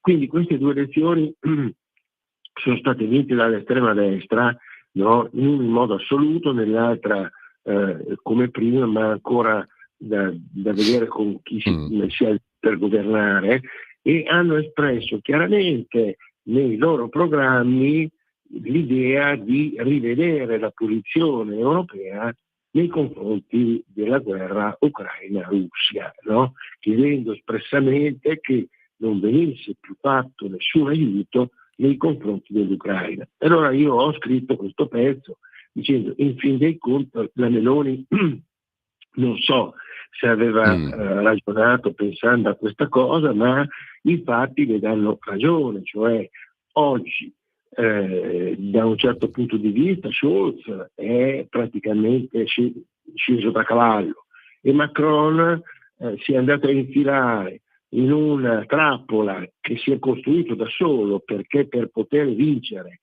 contro la Le Pen lui ha indetto elezioni nazionali subito e è riuscito a trovare una maggioranza, fra virgolette, mettendo assieme una sorta di armata Brancaleone, e fra questi c'era in particolare Mélenchon, che è della France Insoumise, cioè di sinistra, di estrema sinistra, e Macron oggi non riesce a fare il governo. Sì, diciamo che ha rispolverato Michel Barnier, che è un rappresentante della vecchissima politica. non sa come fare, quindi questo è un segno di un insuccesso molto, molto pericoloso. Macron ormai è lì perché per un motivo temporale deve chiudere il mandato. Quindi di fatto che cosa si è creato all'interno dell'Europa? Una corrente che in un qualche modo favorisce quelli che non la pensano come la von der Leyen. E in questa situazione fluida, ma abbastanza determinata, se il governo italiano, quindi se la Meloni, potrebbe approfittare del fatto che la von der Leyen si trova in difficoltà perché quelli che hanno distribuito le carte per farla vincere sono quelli che hanno perso. Allora, se lei riuscisse a capire questo ruolo, potrebbe negoziare con la von der Leyen un eventuale appoggio in cambio di azioni positive nei confronti dell'Italia. Ecco, questo è molto interessante, questo spiraglio politico che tu intravedi, no? E che dici può esserci. Tra l'altro tu lo metti in relazione anche a un quadro generale più vasto, no? Perché al di là del vecchio schema del rapporto subordinato Europa-Stati Uniti, tu dici sarebbe il caso anche di dare un'occhiata a cosa stanno facendo i BRICS, cioè paesi che ormai vanno ben oltre la sigla BRICS, perché ce ne sono tanti di paesi che diciamo stanno mettendo in atto una politica internazionale diversa. E dall'altra parte hai colto anche un segnale positivo nel viaggio di Giorgia Meloni in Cina, no? Dove le è stato dedicato molto tempo da parte del presidente cinese Xi Jinping. Quindi, uscendo dai vecchi schematismi, secondo te c'è la possibilità di intraprendere una politica nuova a livello internazionale, come quella che tu adombri? Sì, allora le recenti, insomma, la von der Leyen e l'Europa hanno assunto una posizione molto decisa nei confronti dell'Ucraina-Russia, non pensando mai che si potesse trovare un accordo, una forma di conciliazione, così come hanno assunto una posizione molto decisa nei confronti della Cina, no? E questo è stato espresso, e questo è abbastanza evidente ed è dannoso per noi, perché l'Europa ha deciso di aumentare significativamente i dazi sulle macchine cinesi importate e di ridurre i dazi sulle macchine elettriche, stiamo parlando di macchine elettriche, delle macchine elettriche americane come la Tesla, che hanno portato i dazi al 9%.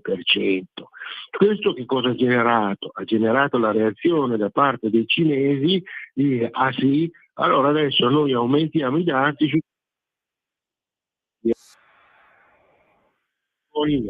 Stati Uniti a prendere delle legnate addosso, insomma, le sanzioni a Putin, le sanzioni, e cioè un altro aspetto che vorrei richiamare, che hai detto tu, e ci sono la bionda Meloni e l'altra bionda di cui preferisco non parlare perché ho paura poi di cadere in una denuncia per violazioni di pubblico ufficiale, per calunnia a pubblico ufficiale, ma questa posizione, insomma, ha peggiorato i rapporti con la Cina e sui giornali quello che ci siamo letti, insomma, no? Io trovo vomitevole che tutti i giorni, con tutti i problemi che ci sono al mondo, con tutte le cose che ci sono al mondo, si deve parlare sempre di questa vicenda ignobile del ministro per la cultura o disinformazione, quello che è, insomma, di questa storia che io trovo da fotoromanzo, insomma, no? Cioè che il paese debba perdersi dietro queste stupidaggini, e mentre invece tu hai la notizia, e qui nessuno lo dice queste robe qua, cioè che la Volkswagen chiude 2 fabbriche in Germania dopo 88 anni e con l'accordo con i sindacati che non avrebbero mai licenziato nessuno, adesso si prospetta l'ipotesi di licenziamento nelle 2 fabbriche, speriamo che siano solo 2, insomma, no? E però nessuno si domanda, e vabbè, chiuderanno loro un cavolo, perché tutte le aziende del nord-est italiano che fanno i prodotti di assemblaggio per l'Audi e per la Volkswagen, le aziende italiane che cosa faranno? Che fine faranno? Perché nessuno si faccia questa domanda e si danno le domande su San Giuliano. Ecco, no, ma infatti, allora, professore, io dico, va bene, il direttore del TG1 è stato precettato per intervistare il ministro sui fatti privati, eccetera, eccetera. Però a me, mentre tu parlavi, mi veniva in mente una cosa. Se noi avessimo un senso del servizio pubblico radiotelevisivo, e se il servizio pubblico radiotelevisivo avesse un senso di sé, dovrebbe, secondo me, raccontare l'Italia, no? Perché una televisione pubblica ha un senso se racconta quello che le sta intorno, se fa un servizio ai cittadini in questi termini.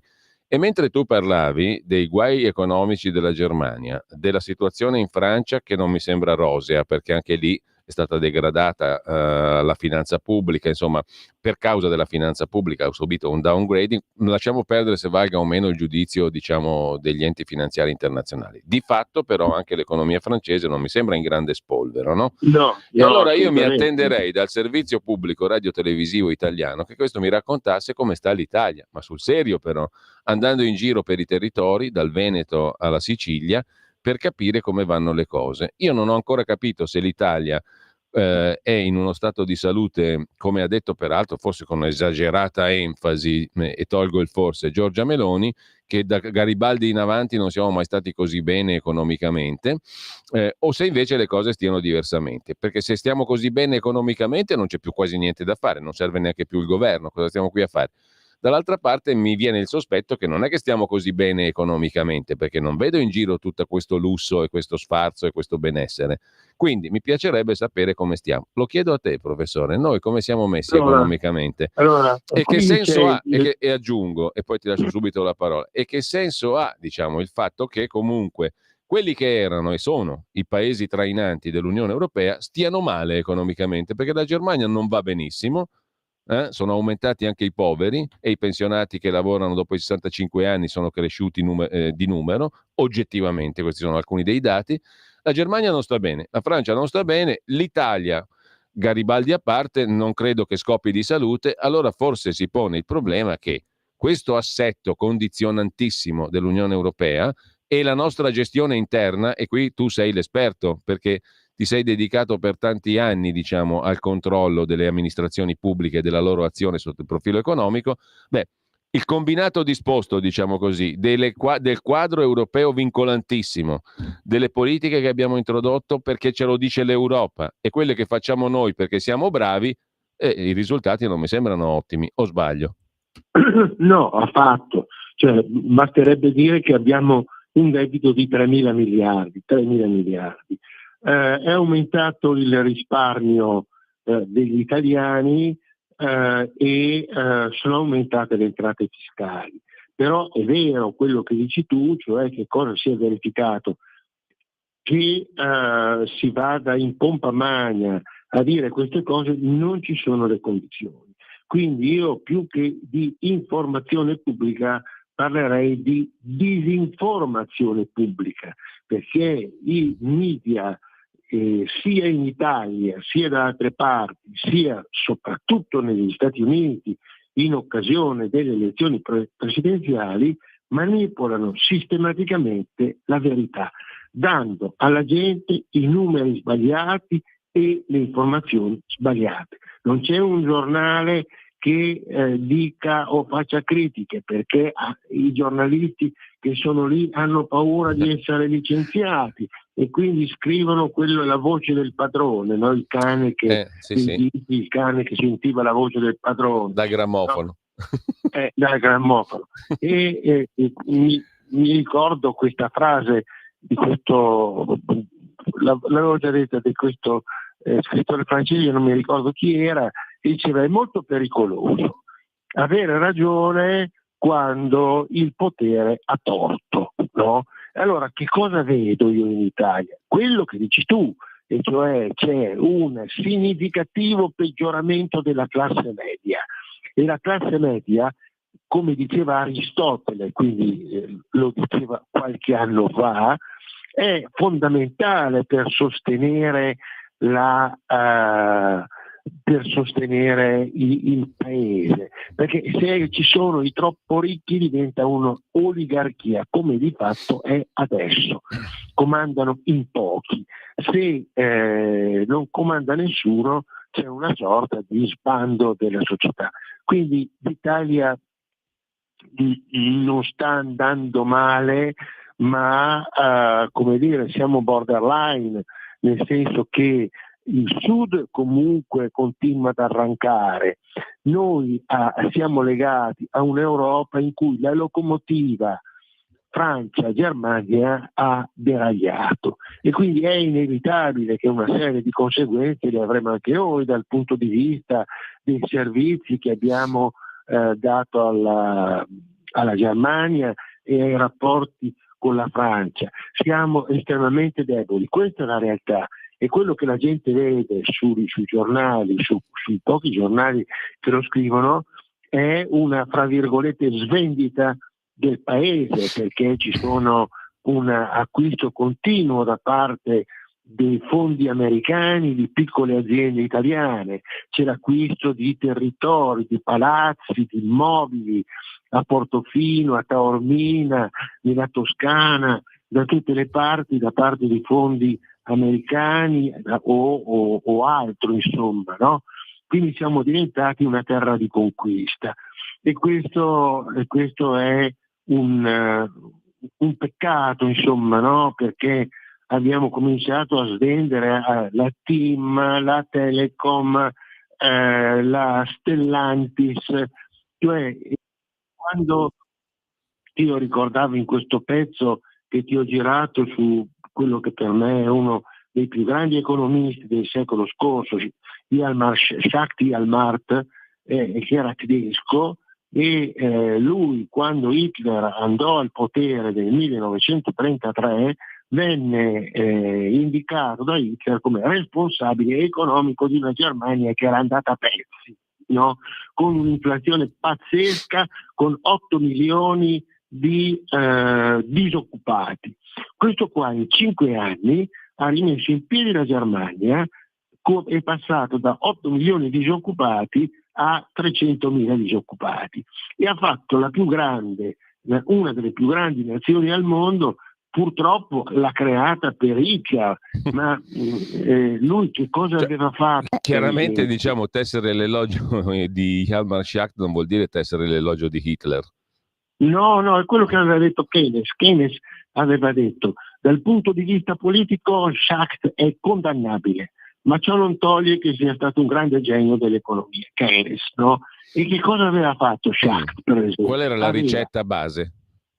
Aveva nazionalizzato le grandi aziende per evitare che venissero comprate all'estero e si appoggiò sulle piccole e medie aziende e fece un'operazione molto particolare. Siccome la Germania di Hitler non era gradita molto in certi ambienti, in altri sì, in Gran Bretagna e da altre parti come Mussolini, ma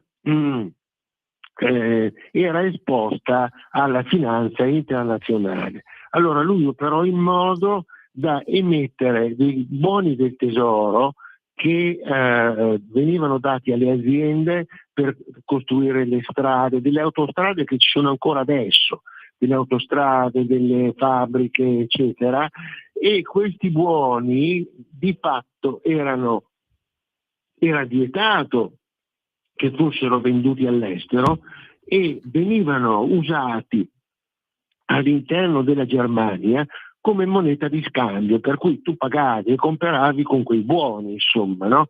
Quindi lui fece poi una serie di operazioni di commercio internazionale per sottrarsi alla dittatura della finanza internazionale. E in che modo?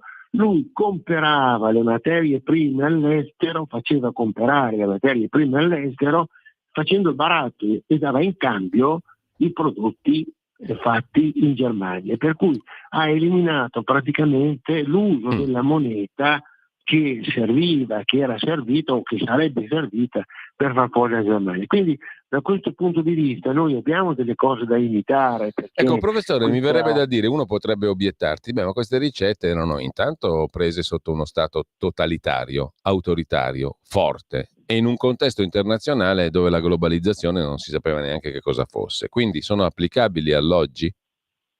Beh, la stessa ricetta la applicò Roosevelt tramite Keynes dopo la grande depressione del 29 negli Stati Uniti, ed è andata molto bene. Ora è chiaro che non si possono riproporre pari così come sono state fatte, ma qualche Perché pensiero... parliamo di 100 anni fa. Intanto però ne approfitto per un piccolo jingle che si serve tecnicamente delle ore 9. Poi ti rubo ancora qualche minuto, professore. Sì.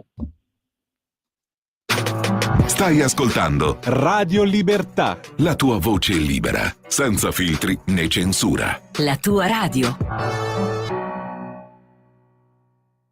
Rieccoci in onda con il professor Fabrizio Pezzani. Allora, da quel mondo di 100 anni fa si possono ancora trarre degli insegnamenti, adattandoli, aggiornandoli, modificandoli? Ma è certo che sì, che si possono prendere degli insegnamenti, perché poi le società sono sempre quella, l'economia è quella, insomma, no? Quindi chiudiamo la nostra conversazione tra qualche minuto con una finzione. Ti faccio una domanda.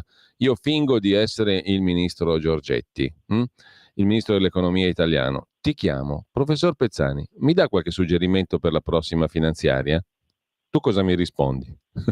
Dico, prima mi faccia il suggerimento. Così sono facili, ma prima vogliamo vedere che cosa volete fare voi, insomma, no? Quindi è chiaro che questa operazione, per esempio, di svendita, io la bloccherei. Noi dobbiamo cercare... ma tra l'altro, come dicevi tu, svendita, ma non ne parla nessuno, non ne sa niente nessuno, cioè è una realtà misconosciuta, se non sconosciuta. Noi abbiamo sempre percorso quella strada lì, e la prima volta che l'abbiamo fatto è stato nel 92, quando il Panfilo Britannia della regina Elisabetta venne in Italia con i compratori delle aziende italiane. Su quel Panfilo salì Mario Draghi, Ciampi e Prodi, e furono loro sul Panfilo a svendere le grandi aziende italiane. Allora qui è la stessa cosa, cioè l'ha fatta anche Amato nel 2001. Quando noi ci troviamo in difficoltà andiamo a svendere il nostro patrimonio. Allora, un conto è andare a svendere il proprio patrimonio, un conto è mettersi a tavola e dire: signori, adesso dobbiamo stringere la cinghia perché c'è meno da mangiare, va bene? Allora è chiaro che se tu cominci a dire: io il mio debito lo risolvo attraverso la vendita di beni pubblici o di beni comunque italiani, tu lo risolvi nel giro di breve tempo, ma nel lungo tempo cosa continui a vendere? Perché poi dopo non ti ritrovi più nulla in mano, insomma, no? Quindi è chiaro che io direi: caro Giorgetti, allora innanzitutto bisogna capire che siamo in un paese federale, in un paese centrale, la burocrazia italiana e i ministeri occupano il 50% della spesa pubblica, cerchiamo di capire dove è possibile ridurre la spesa pubblica e dove, per esempio, noi abbiamo delle istituzioni, abbiamo delle imposte, delle istituzioni, eccetera, che costano di più di quello che incassano. Quindi tu vai a fare, prima di tutto, caro Giorgetti, vai a fare un censimento di tutti gli enti inutili che ci sono in Italia, delle leggi inutili fiscali che ci sono in Italia, e queste qua che producono costi e non producono ricavi, queste qua le levi, e lì cominci a dare il segno, devi dare dei segnali, e non siano sempre i soliti: allora le tasse, non le tasse, leviamo qui. Allora, noi abbiamo una parte di costi pubblici, e questo lo dico per conoscenza personale. Noi abbiamo delle imposte, alcune imposte, l'ho visto io personalmente, che costano di più a essere gestite di quello che incassiamo. Allora tu prendi queste imposte e dici: adesso queste imposte non ci sono più, e quindi levi da una parte un costo allo Stato e levi un'uscita ai cittadini. Insomma, sono cose, come dire, che un bambino dell'asilo le capisce queste robe qua, insomma, no? Non è che ci vuole, lasciamo stare Keynes, insomma, Sì. no? Quindi io direi, allora, la prima cosa da fare è il censimento. In una famiglia si riduce lo stipendio dei membri familiari, comincia a dire di cosa possiamo fare a meno. Allora andiamo a vedere le cose inutili che abbiamo, andiamo a vedere, continuiamo a comprare delle cose che non ci servono più, no, fine, non le compriamo più.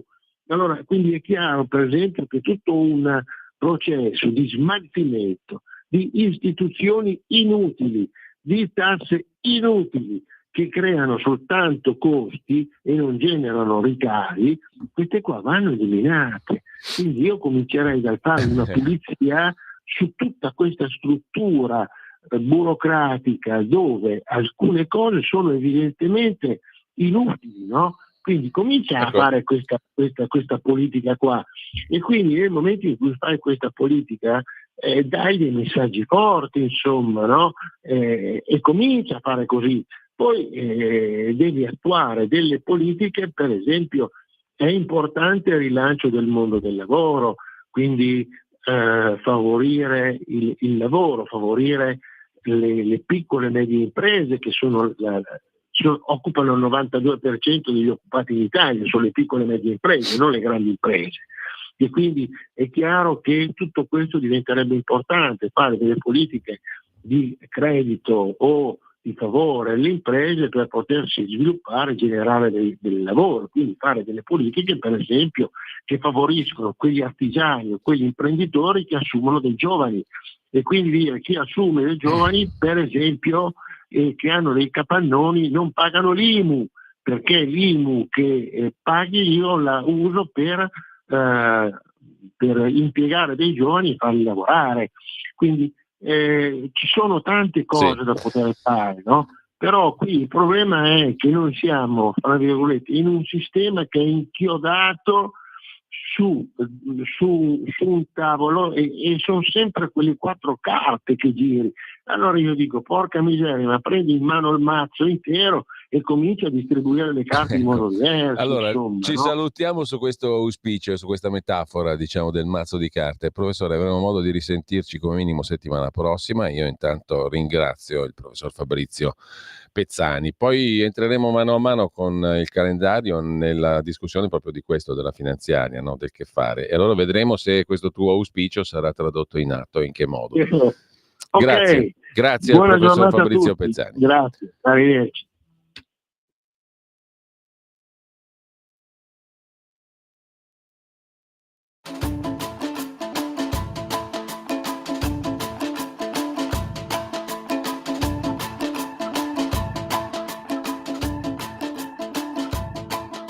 I'm gonna put my pink dress on and do my hair up tight.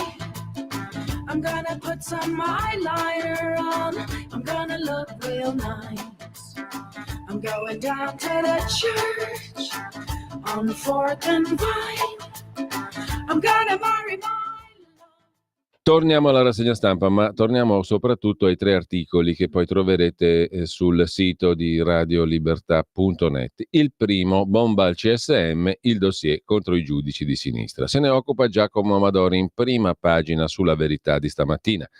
Il caso Palamara è stato un tè delle 5 tra educande, se confrontato con quanto sta accadendo dentro al Consiglio Superiore della Magistratura in queste ore. CSM, e dire CSM significa anche dire Capo dello Stato, cioè Mattarella, che è il presidente del CSM. Uno dei 4 consiglieri laici in quota Fratelli d'Italia, 3 sono donne, Rosanna Natoli, ha vergato un atto d'accusa violentissimo contro i magistrati, soprattutto quelli delle correnti di sinistra Area e MD, Magistratura Democratica. Come preannunciato dalla Verità il 31 luglio, la penalista siciliana, che naturalmente è rappresentante di Fratelli d'Italia dentro il Consiglio Superiore della Magistratura, stimata dal Presidente del Senato Ignazio La Russa, considerato suo sponsor, ebbene, la componente del CSM in quota Fratelli d'Italia, la dottoressa Natoli, ha depositato un'istanza di annullamento in autotutela di alcune delibere adottate dal Consiglio Superiore della Magistratura nel suo plenum il 17 luglio scorso, il giorno in cui il CSM ha scelto come procuratore di Catania Francesco Curcio in uno scontro all'ultimo voto. Nel documento, preparato insieme con il suo avvocato Giuseppe Valentino, che è uno storico esponente politico della destra missina, l'Anatoli contesta ai magistrati di sinistra di averla sottoposta a violenza psichica per la sua volontà di sostenere un candidato sgradito ai magistrati di sinistra, di fare nomine mirate per monitorare inchieste scomode, di aprire fascicoli senza averne la competenza e di divulgarne in tempo reale il contenuto, nonché di usare i procedimenti disciplinari in modo discrezionale, colpendo gli esponenti di destra, salvando quelli di sinistra.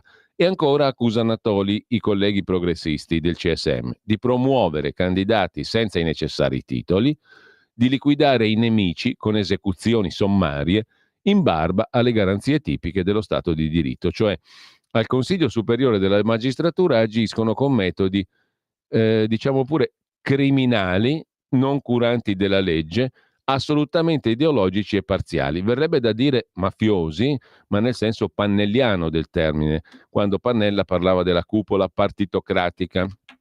La cupola partitocratica in riferimento alla Corte Costituzionale, qui in riferimento al Consiglio Superiore della Magistratura. Terrificante il quadro che emerge dalla denuncia di questa componente del Consiglio Superiore della Magistratura stesso, dello stesso CSM.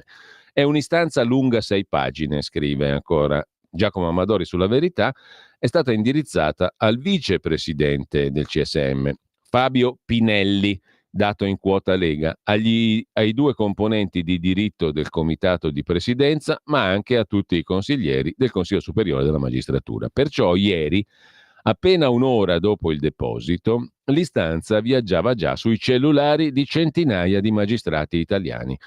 Nel documento è elencato un florilegio, una lista infinita di possibili reati, sebbene al momento a essere indagata per rivelazione di segreto d'ufficio e abuso d'ufficio, nel frattempo l'altro reato contestato è stato abrogato, dalla Procura di Roma, è proprio lei, l'Anatoli, cioè quella che ha denunciato tutte le schifoserie di cui parlavamo prima. Le ha denunciate lei, ma l'indagata a questo punto è lei. A far partire il procedimento è stato lo stesso comitato di presidenza che ha inviato a Piazzale Clodio gli atti depositati in un'udienza della sezione disciplinare del giudice catanese Maria Fascetto. Quest'ultima, accusata di illeciti, il 3 novembre del 23 aveva registrato il dialogo avuto con la stessa Anatoli a casa di amici comuni e a luglio ne ha depositato la trascrizione al Consiglio Superiore della Magistratura, mandando in tilt il CSM. La professionista siciliana, di cui adesso le correnti di sinistra chiedono l'immediata sospensione, ritiene di essere vittima di un attacco ideologico, l'Anatoli. I consiglieri di Area e Magistratura Democratica, prima di rivestire la veste di politici, avrebbero dovuto ricordare di essere giuristi, ricorda Anatoli, e dare il giusto peso a una registrazione proveniente da parte sottoposta a procedimento disciplinare, perché insomma l'Anatoli è stata inguaiata da un'altra collega magistrata, la giudice catanese, che ha registrato altro che la signora consulente dottoressa Boccia. Questa l'ha fatto una magistrata che ha registrato la conversazione con la stessa Anatoli. Quindi dovevano dare i colleghi del CSM il giusto peso, dice Anatoli, a una registrazione proveniente da una persona sottoposta a procedimento disciplinare già definito da quasi 4 mesi, la cui trascrizione è stata messa in una consulenza di parte non giurata. Questo dovevano considerare, invece di condannarmi senza prova certa e senza processo. L'Anatoli nell'istanza ricorda poi i concitati momenti, il resto ve lo lascio leggere, naturalmente è molto lungo l'articolo, ma in sintesi è una bomba sul Consiglio Superiore della Magistratura. Quello che ha scritto la dottoressa Anatoli, componente dello stesso Consiglio, spunta il dossier sulle trame dei giudici di sinistra. La consigliera Anatoli ha chiesto l'annullamento della nomina del procuratore di Catania perché i magistrati progressisti mi hanno impedito di partecipare al voto. Il partito le chiede di dimettersi, ma lei resiste. È una vicenda anche questa, altro che Boccia. Boccia fa ridere, Boccia San Giuliano in confronto a questa storia. L'altro articolo che vi vorrei segnalare, il secondo articolo per l'home page del sito di radiolibertà.net, invece lo traiamo dalla Nuova Bussola Quotidiana, la nuova bq.it, dell'articolo di Gian Andrea Gaiani, direttore di analisi difesa.it, su tutti i perché del rimpasto nel governo ucraino. Un ricambio, in particolare l'uscita di scena del ministro degli esteri fedelissimo di Zelensky, Dmytro Kuleba, un ricambio spiegato da Zelensky con la necessità di energie nuove. Ebbene, scrive Gian Andrea Gaiani, tutte le fonti ucraine e molti ambienti in Occidente tendono a sminuire il peso del rimpasto che ha cambiato i connotati al governo ucraino.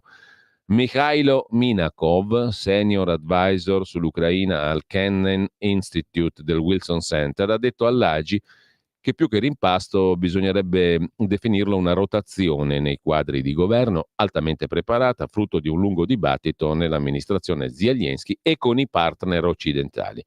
Il dibattito interno all'amministrazione ucraina e le discussioni con i partner dell'Occidente hanno portato alla decisione di lasciare in carica il primo ministro Shmyhal e procedere solo con cambiamenti cosmetici. Insomma, è una robetta, dice l'analista statunitense. Anche l'uscita di scena del ministro più importante, Dmytro Kuleba, che ha lasciato il Ministero degli Esteri, sarebbe stata preparata con cura da Zelensky.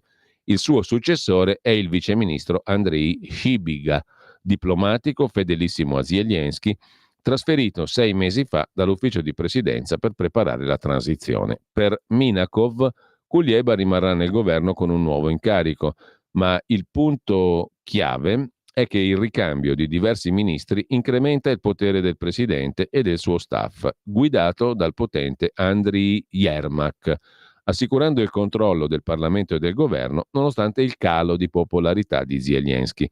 Il giornale online statunitense Politico segnala come possibile causa delle dimissioni del ministro degli esteri Kuleba gli scontri proprio con Andriy Yermak per gli stretti rapporti tra il ministro e diversi leader occidentali, a cui Kuleba ha continuato fino a ieri a chiedere armi per colpire la Russia. Meglio non dimenticare però anche un altro aspetto che potrebbe aver portato, sottolinea Gaiani, alla rimozione di Kuleba, poco pubblicizzato anche in Europa perché scabroso, dal momento che tocca il tema del nazismo in Ucraina. Il governo polacco aveva chiesto nei giorni scorsi a Kiev, all'Ucraina, di riconoscere la strage di 100.000 cittadini civili polacchi e di riesumarne i corpi per dar loro decente sepoltura, compiuta tra il 43 e il 44 nell'area di Volinia, Galizia, dai militari dell'esercito nazionalista ucraino, l'UPA, di Stepan Bandera, alleato del Terzo Reich di Hitler. Una pulizia etnica feroce che ha visto la tortura, lo stupro e il massacro per lo più di donne e bambini colpevoli solo di essere polacchi. E la richiesta del governo polacco di riconoscere questa strage, 100.000 e passa civili, una cifra pazzesca, compiuta nel 43-44 da Stepan Bandera, ucraino alleato di Hitler, la richiesta è di pochi giorni fa. Una pulizia etnica dunque feroce, ma Kuleba ha risposto picche e a Varsavia non l'hanno presa affatto bene, anche perché Bandera oggi è il padre della patria dell'Ucraina di Zelensky. Assurdo, no? Un eroe nazista, padre della patria dell'Ucraina di Zelensky, a cui si intitolano statue e piazze e di cui i bambini a scuola imparano canzoni celebrative. Forse non casualmente, nei giorni scorsi il vice premier e ministro della difesa polacco Kosiniak-Kamysz ha detto che la Polonia ha trasferito donazioni multimiliardarie sotto forma di attrezzature militari all'Ucraina. Abbiamo ceduto tutto quello che potevamo. Non si può quindi escludere, osserva Gaiani, che la rimozione del ministro degli esteri ucraino Kuleba sia stato il prezzo da pagare per non compromettere i rapporti con la Polonia, da cui transitano peraltro tutte le armi occidentali dirette in Ucraina. Per l'ex ambasciatore della NATO e consigliere dell'ISPI Stefano Stefanini, tra i vari fattori che hanno determinato il rimpasto ucraino di governo vi sono elementi di tensione, ma questa operazione politica riflette soprattutto il logorio che avverrebbe in qualsiasi paese dopo 2 anni e mezzo di guerra. Stefanini ritiene che il rimpasto nasca dalla volontà di Zelensky di presentarsi con una squadra più affiatata per un negoziato con la Russia e una possibile cessazione delle ostilità dopo il voto negli Stati Uniti. A Kiev ieri, conclude e osserva ancora, anzi prima di concludere, il direttore di analisi difesa.it Gian Andrea Gaiani, a Kiev Olga Stefanishina è stata rimossa dall'incarico di primo ministro per l'integrazione europea ed euroatlantica e nominata ministro della giustizia dal Parlamento ucraino, che ha votato anche altre nomine, quella del ministro della politica agraria, delle industrie strategiche, dei veterani e via dicendo. La Commissione europea ha fatto sapere che segue da vicino gli sviluppi sul rimpasto di governo in Ucraina, come ha dichiarato il portavoce del Servizio Europeo per l'Azione Esterna, Peter Stano. L'impressione però è che in Europa siano stati tutti o quasi colti di sorpresa dall'iniziativa di Zelensky.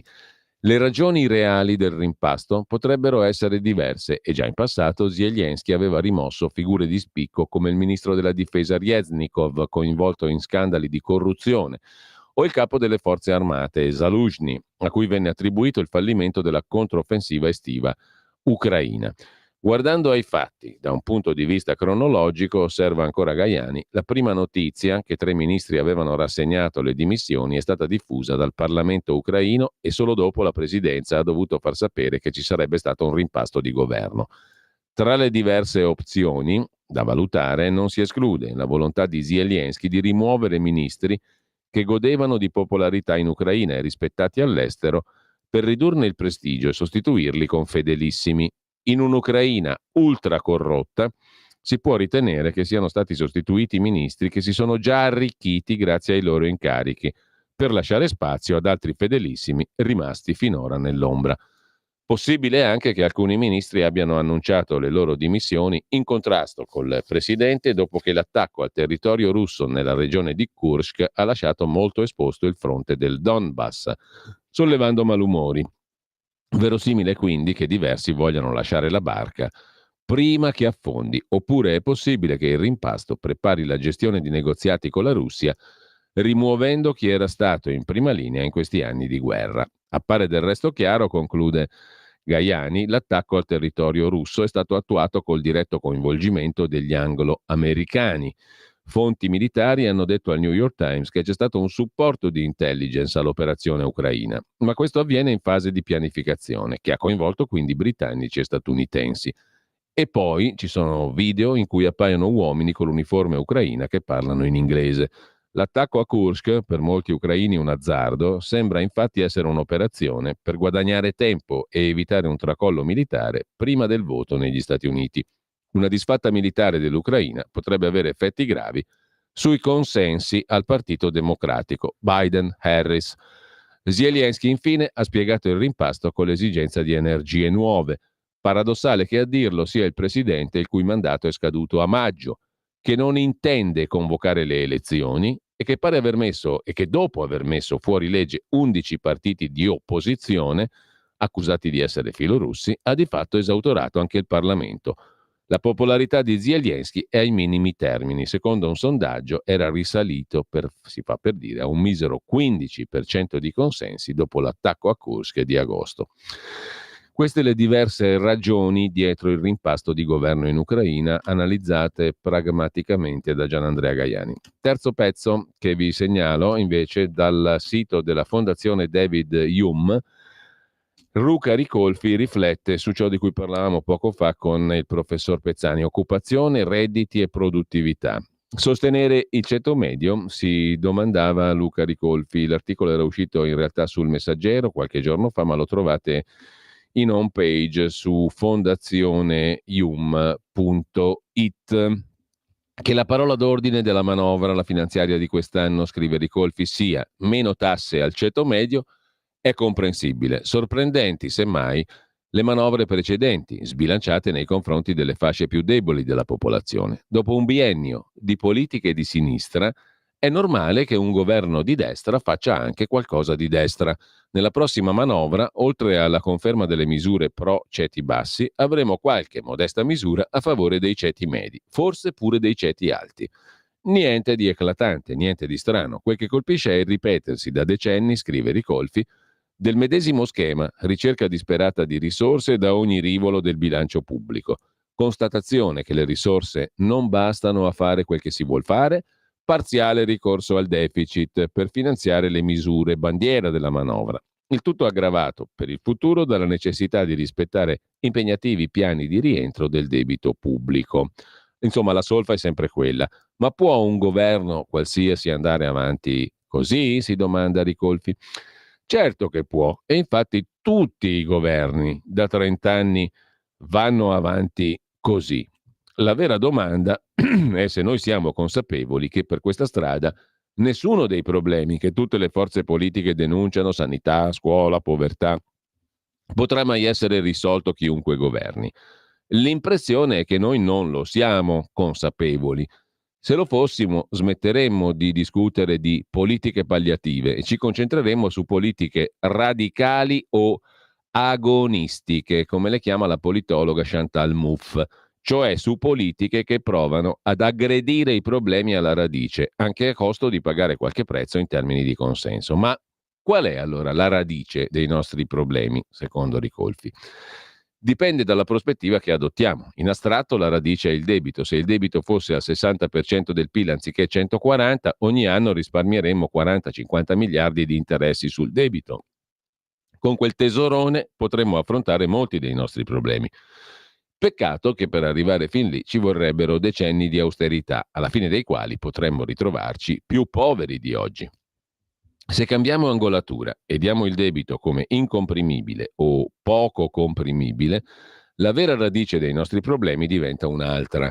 A debito invariato, il nostro guaio è semplicemente il prodotto interno lordo, il PIL, che è troppo piccolo sia rispetto al debito sia rispetto al numero di abitanti. Una politica agonistica, non meramente palliativa, dovrebbe innanzitutto affrontare il problema del livello troppo basso del PIL pro capite. Ma perché il nostro PIL pro capite è basso?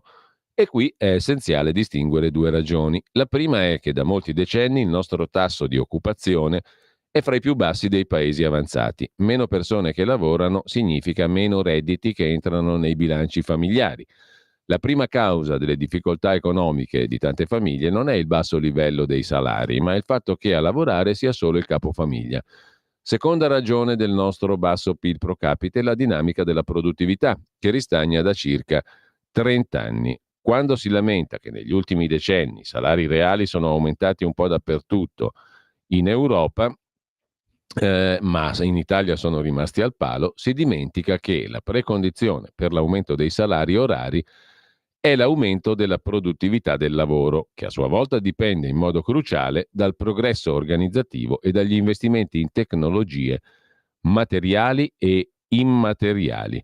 Rispetto a questi due fattori di crescita del PIL, occupazione e produttività, la situazione del nostro paese, osserva ancora Luca Ricolfi, è marcatamente asimmetrica. Sul versante occupazionale le cose vanno benissimo perché l'occupazione cresce al ritmo annuo di 500.000 posti, il che significa quasi il 2% all'anno, risultato soddisfacente perché accompagnato da una riduzione del tasso di occupazione precaria. Sul versante della produttività, comunque la si misuri, produttività totale dei fattori, del lavoro, del capitale, le cose vanno decisamente meno bene.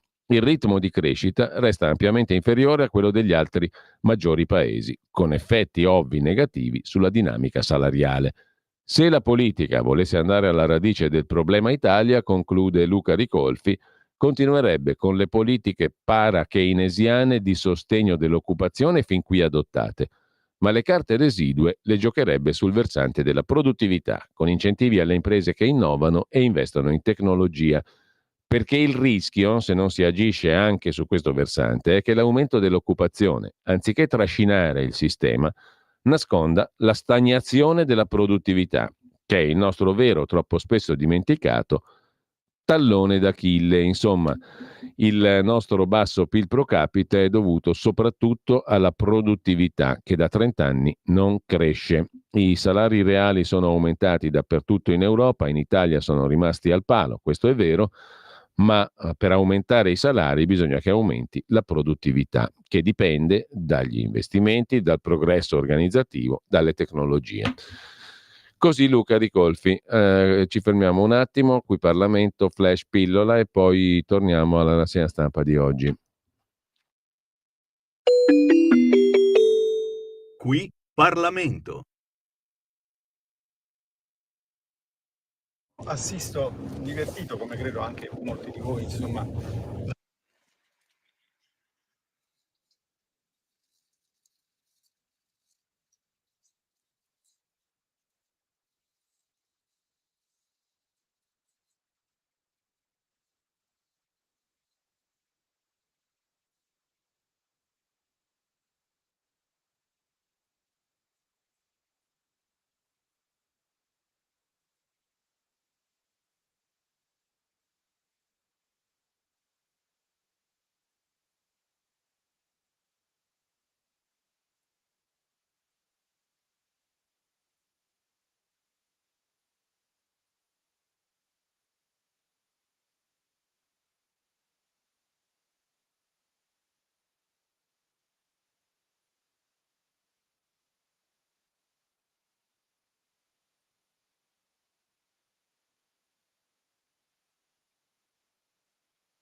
Qui Parlamento.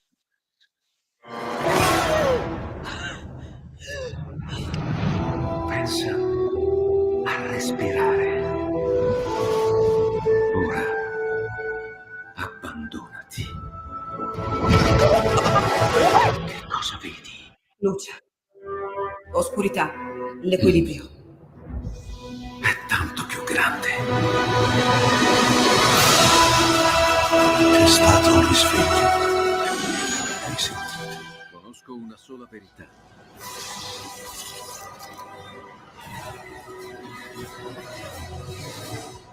Movie Time ti fa entrare nel vivo del cinema, ti fa sentire come se fossi tu il protagonista del grande schermo.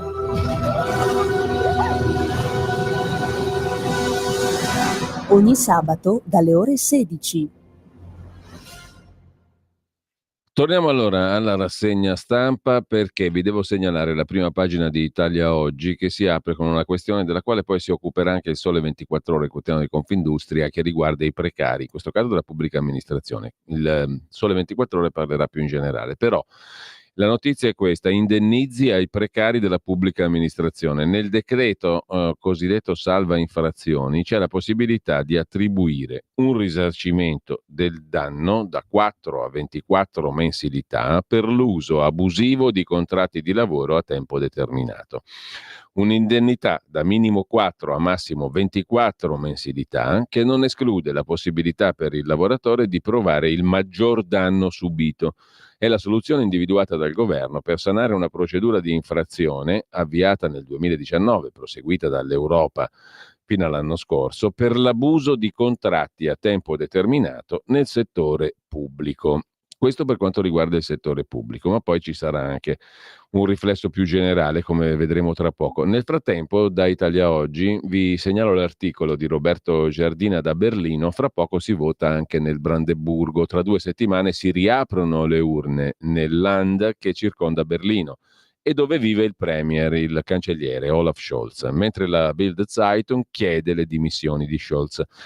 Il Land di Brandeburgo è ricco, ha quintuplicato il PIL dal 1991, altro record nazionale. La disoccupazione è al 6% e gli abitanti, dopo la riunificazione, in un referendum, sia pur consultivo, hanno rifiutato di unire il Land di Brandeburgo a Berlino.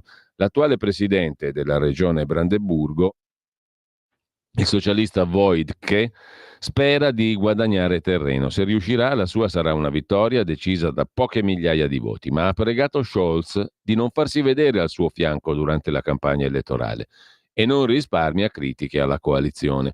Il Brandeburgo si vanta di avere 300 alberi ogni abitante, record nazionale, ma i Verdi sono scesi al 5, al limite per entrare in Parlamento, come la Link all'estrema sinistra.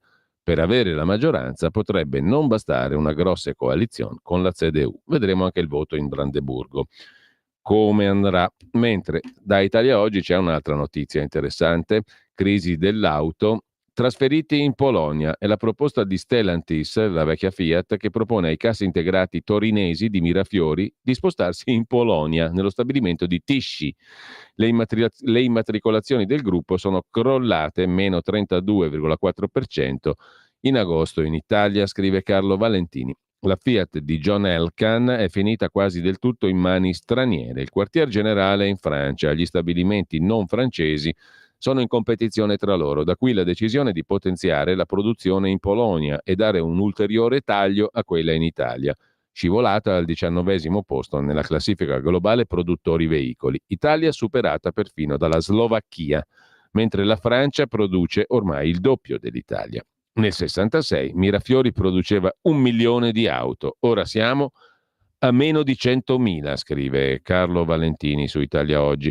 Per quanto riguarda la questione dei contratti a termine, tornano i risarcimenti illimitati. Questo lo sottolinea il Sole 24 Ore di oggi, a pagina 1 e a pagina 4. Il decreto legge salva infrazioni europee. In caso di rapporti a termine illegittimi e trasformati dal giudice a tempo determinato, il lavoratore può ottenere oltre 12 mensilità se dimostra il maggior danno. A sorpresa, scrive il Sole 24 Ore, nel decreto legge anti-infrazioni Unione Europea, approvato mercoledì dal governo, entra un ennesimo intervento sui contratti a termine che di fatto ripristina i risarcimenti potenzialmente illimitati a danno delle imprese nel caso di contratti a termine dichiarati illegittimi e trasformati dal giudice in contratti a tempo indeterminato. Si riscrive infatti l'articolo 28, commi 2 e 3, di uno dei principali decreti attuativi del Jobs Act, l'81-2015, consentendo al lavoratore di poter ottenere un risarcimento economico superiore alle 12 mensilità di retribuzione oggi previste come limite massimo, qualora dimostri di aver subito un maggior danno. La modifica, scrive il quotidiano di Confindustria, è molto pesante e si applica a fattispecie non secondarie, ora che sono state reintrodotte le causali, vale a dire alle illegittimità di proroghe e rinnovi oltre i 12 mesi. La modifica normativa appunto si applica alle illegittimità di proroghe e rinnovi oltre l'anno, oltre i 12 mesi, e riguarda una quantità di lavoratori non indifferente, moltissimi, cioè in sostanza tutti coloro che hanno diritto al risarcimento nel caso che il giudice dichiari illegittimi i contratti a termine e li trasformi in contratti a tempo indeterminato, cioè in assunzioni piene. Questo sul 24 ore di oggi. Per quanto riguarda invece la vicenda Boccia e dintorni, sul Domani, il quotidiano dell'editore svizzero Carlo De Benedetti, vi segnalo in primo piano, pagina 2, l'articolo di Stefano Iannacone e Stefano Vergine. Contratti, Lollobrigida, chat segrete, la vera storia del caso Boccia. Boccia avrebbe svelato a funzionari di governo di avere i WhatsApp tra San Giuliano e altri ministri, quindi si allargherebbe ad altri ministri la questione. Il Domani ha ricostruito il Domani con fonti incrociate lo scandalo politico che ha travolto il ministro Sangiuliano. A inizio anno l'imprenditrice, cioè la consulente, manager, eccetera, la dottoressa, ha provato ad accreditarsi nel ministero di Lollobrigida. Poi ha ripiegato sul Ministero della Cultura. Gli appuntamenti segreti, le firme dei contratti, le liti nello staff, il giallo dell'audio della moglie di San Giuliano. La love story finita, ma il thriller sul futuro di San Giuliano è destinato ad andare avanti. Alla sede del Ministero della Cultura ci sono timori, qualcuno dice certezze, sui prossimi sviluppi della vicenda. Più fonti qualificate del Ministero e di Palazzo Chigi spiegano che ci sono seri indizi che la dottoressa Boccia abbia in mano non solo audio e conversazioni scritte con San Giuliano, ma intere chat della piattaforma tra il ministro e varie personalità, compresi altri esponenti di governo e la Presidente del Consiglio Meloni. Intanto, nell'intervista alla Stampa, ha detto il ministro è sotto ricatto, ha detto la dottoressa Boccia, facendo riferimento ad altri in maniera generale. Per capire come San Giuliano Meloni e il governo si siano infilati in questo deprimente feuilleton, occorre, scrive Domani, partire dal principio, con la ricostruzione dei fatti attraverso fonti e documenti inediti raccolti da Domani. Fino a 4 mesi fa, la dottoressa Boccia era un'illustre sconosciuta, ambiziosa creator e imprenditrice nel settore comunicazione di Pompei alla ricerca di entrature politiche. Fonti di Fratelli d'Italia raccontano però che a inizio anno la donna avesse provato a stringere un sodalizio col ministro dell'Agricoltura Lollobrigida, sfruttando la conoscenza del deputato campano di Fratelli d'Italia Jimmy Cangiano, volto noto anche nel mondo dello spettacolo per la sua relazione con Valeria Marini. Cangiano coinvolge Boccia nel progetto di intergruppo parlamentare Cultura della Bellezza, presentato a Montecitorio l'1 febbraio 24, con tanto di foto a testimoniare l'evento nella sala stampa della Camera. L'organismo, l'intergruppo parlamentare Cultura della Bellezza, già per questo andrebbero mandati a spaccare le pietre in Guyana francese, l'organismo viene pensato come strumento per la promozione della medicina estetica. Dopodiché Jimmy Cangiano, già uno che si chiama così, Guyana anche lui, comunque passa il testimone a Simona Loizzo, deputata della Lega, che diventa presidente di quell'intergruppo. Guyana francese anche per lei, affidando a Boccia la guida del comparto tecnico-scientifico dell'organismo. L'imprenditrice pompeiana coglie l'occasione di frequentare ambienti istituzionali e punta a stringere rapporti col ministro Lollobrigida, attraverso il Festival della Bellezza dello scorso aprile, nell'ambito dell'evento organizzato proprio da lei a Pompei. Dentro lo staff del ministro Lollobrigida scatta però il cordone di protezione e la pompeiana, scrive Domani, capisce presto che non è aria. Boccia, la ricordiamo bene, dicono al ministero. Non ha avuto rapporti con Lollobrigida perché è stata giudicata non adeguata. Lollobrigida è sotto una sorta di controllo, essendo esponente molto in vista del partito. Fallita l'occasione di approdare al Ministero dell'Agricoltura, per la dottoressa Boccia arriva un'altra chance. Tramite un'amica, la dentista Simona Russo, a inizio maggio, campagna elettorale per le europee, conosce San Giuliano. I due legano subito, come dimostrano le foto sui social, cioè non ce l'ha fatta con Lollobrigida, ha trovato il cucù San Giuliano. I due legano subito, lo dimostrano le foto, la donna comincia a fare una sorta di mappatura degli eventi con le storie e i post su Instagram. Primo contatto 5 agosto del 23, come raccontato e come emerge dal profilo Instagram. Ma il sodalizio social con San Giuliano diventa più intenso dal 25 maggio scorso, a 2 settimane dal voto in Europa. Pochi giorni dopo, scrive Domani, la dottoressa Boccia riappare in ambienti istituzionali, partecipando alla conferenza stampa per un altro intergruppo, quello sulla dieta mediterranea, al fianco di nomi in rampa di lancio in Fratelli d'Italia, il sottosegretario alla salute Marcello Gemmato e Marta Schifone, capogruppo Fratelli d'Italia, commissione lavoro alla Camera. A quell'evento c'è anche un intervento di Lollobrigida. L'imprenditrice diventa intanto l'ombra di San Giuliano. Iniziano i selfie e la pubblicazione di foto dei vari appuntamenti, anche istituzionali, di San Giuliano. 3 giugno, foto nella sede comune di Pompei, incontro organizzazione G7 Cultura. Il giorno dopo testimonia sui social le visite dell'ex direttore del TG2 San Giuliano, il ministro, al campanile di Pompei, al parco archeologico. Al Ministero della Cultura nessuno ancora nota nulla. Qualcosa passa davanti agli occhi dell'ex capo segreteria Narda Frisoni, ex collaboratrice del leghista Massimo Garavaglia, con trascorsi vicini alla Lega, la quale però non mette in allarme il resto dell'entourage del ministro. Anche le figure più fidate ne restano all'oscuro. Soltanto i componenti della scorta sapevano tutto, ma ovviamente non hanno avvertito nessuno, dicono dall'ufficio del capo di gabinetto del ministro San Giuliano. Dopo pochi giorni il caso diventa palese al Tao Book di Taormina, evento nell'ambito editoriale organizzato nella località siciliana. Infatti il 23 giugno Boccia pubblica una serie di fotografie che testimoniano la sua presenza a fianco di San Giuliano. I due erano arrivati insieme, vengono notati in atteggiamenti molto confidenziali e c'è chi ricorda che si sono allontanati insieme. Il ministro, sposato con Federica Corsini, con i suoi collaboratori tace e non spiega il tipo di relazione con la Boccia. Il Festival di Taormina peraltro lo travolge per un altro fatto, la gaffe su Galileo e Colombo. Il ministro dice che Cristoforo Colombo è stato influenzato dalle teorie di Galileo. L'attenzione si concentra insomma su altro. Intanto Boccia entra ed esce dal Ministero della Cultura, racconta ancora Domani, con disinvoltura, spesso supera i tornelli di ingresso al dicastero in compagnia del ministro San Giuliano e così non lascia tracce della sua presenza.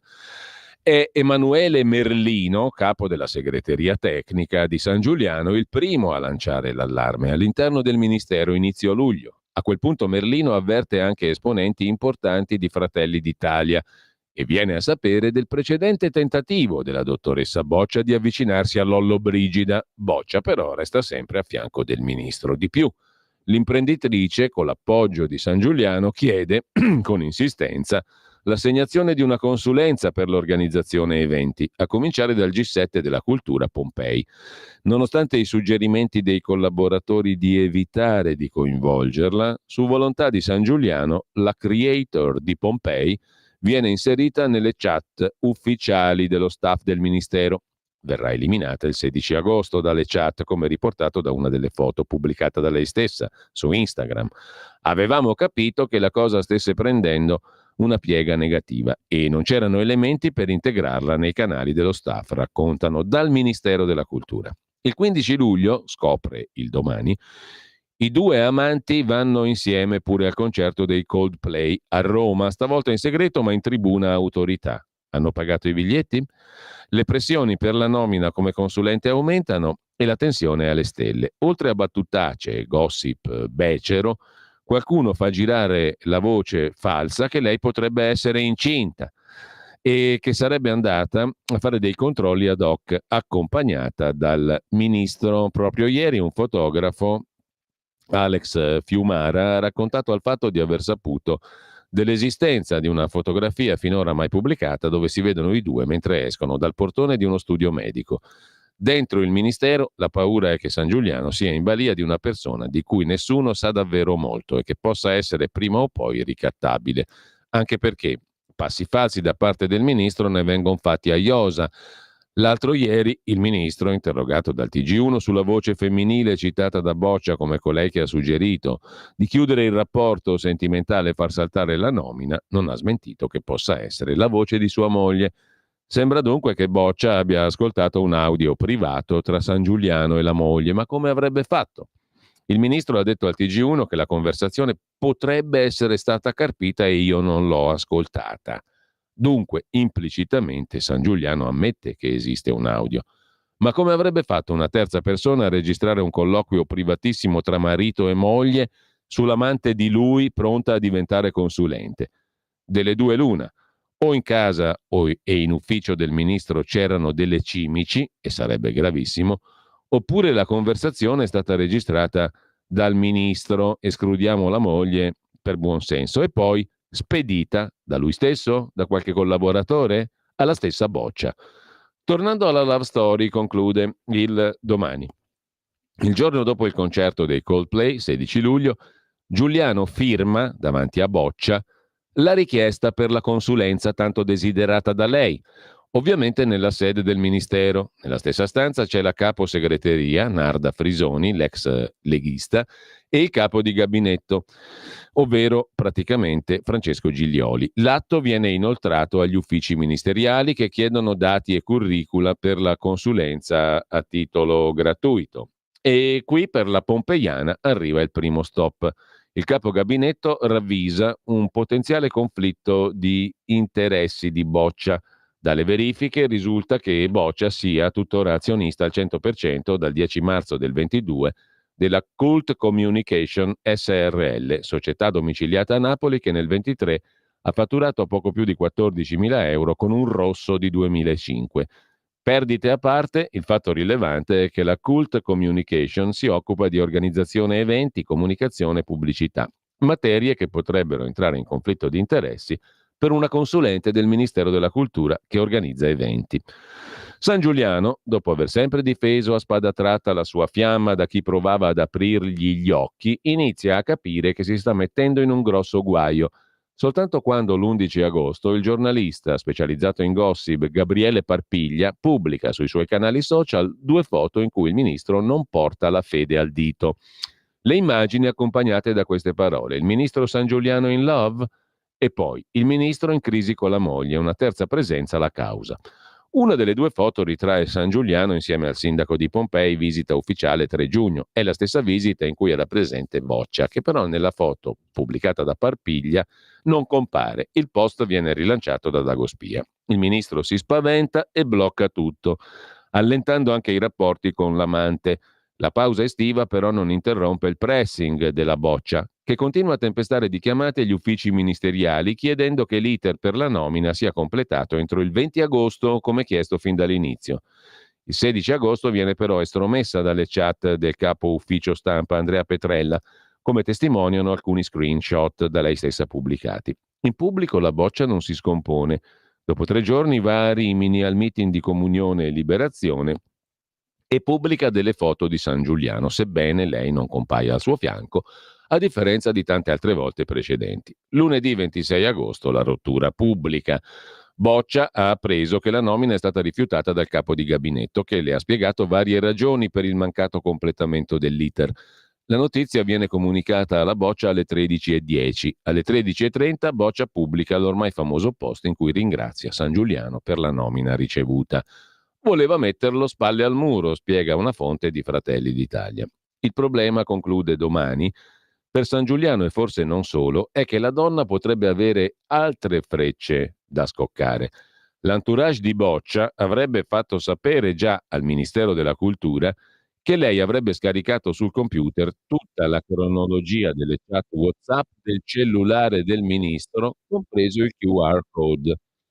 Fosse vero, conclude il Domani di quest'oggi, significa che l'imprenditrice campana potrebbe avere a disposizione tutti i messaggi di San Giuliano, compresi ad esempio quelli con il premier Giorgia Meloni. Per il ministro sono voci che non corrispondono a verità, non sono ricattabili, ha detto. Se i timori che circolano al Ministero e a Palazzo Chigi fossero invece fondati, a essere ricattabile, qui attenzione, il Domani conclude questo articolo, diciamo, molto documentato, visto che si parla di servizi, di informazioni, eccetera.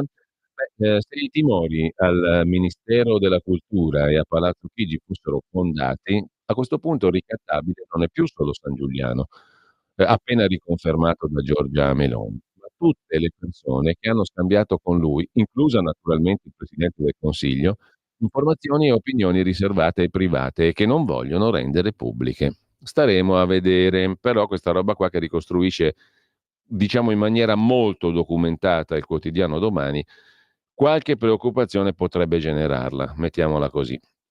Intanto lasciamo anche Domani e torniamo brevemente adesso a una serie di articoli tra quelli pubblicati oggi dai giornali. Facciamo una rapida corsa verso le 10:30 e vi segnalo, tra le varie cose interessanti pubblicate oggi, c'è un'intervista su Avvenire a pagina 11 a proposito delle Olimpiadi Milano-Cortina a una persona, la presidente di Simico, Veronica Vecchi, che è la società Infrastrutture Milano Cortina, in sigla Simico, giusto appunto.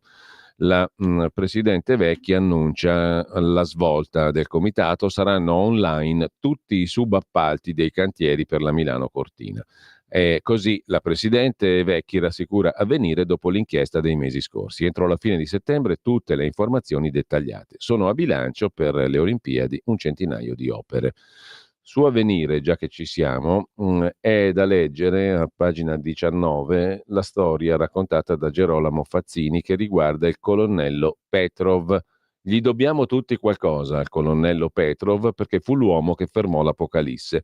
La vicenda umana della persona che evitò la catastrofe verso la quale spingeva il clima di tensione fra i due blocchi contrapposti, cioè Stati Uniti e Unione Sovietica, perché il tutto risale al lontano 1983. Al culmine del braccio di ferro nucleare tra Stati Uniti e Unione Sovietica, un militare sovietico, Stanislav Yevgrafovich Petrov, che è morto nel 2017, il militare sovietico, il colonnello Petrov, sventa la rappresaglia atomica di Mosca a un attacco americano che non c'era.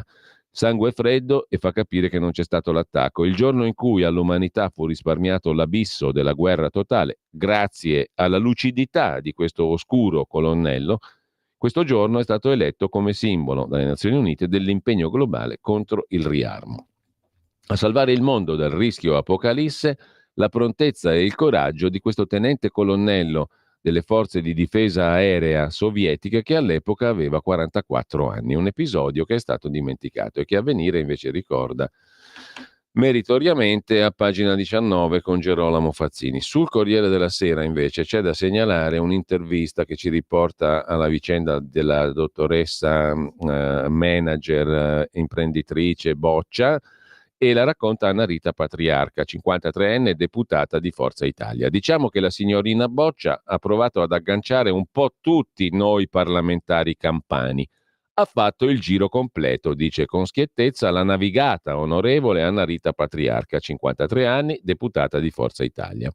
Navigata, la definisce Giovanna Cavalli, sul Corriere della Sera. Intervistandola. Dunque ha cercato di contattare anche me, dice l'onorevole Patriarca, deputata di Forza Italia in Campania.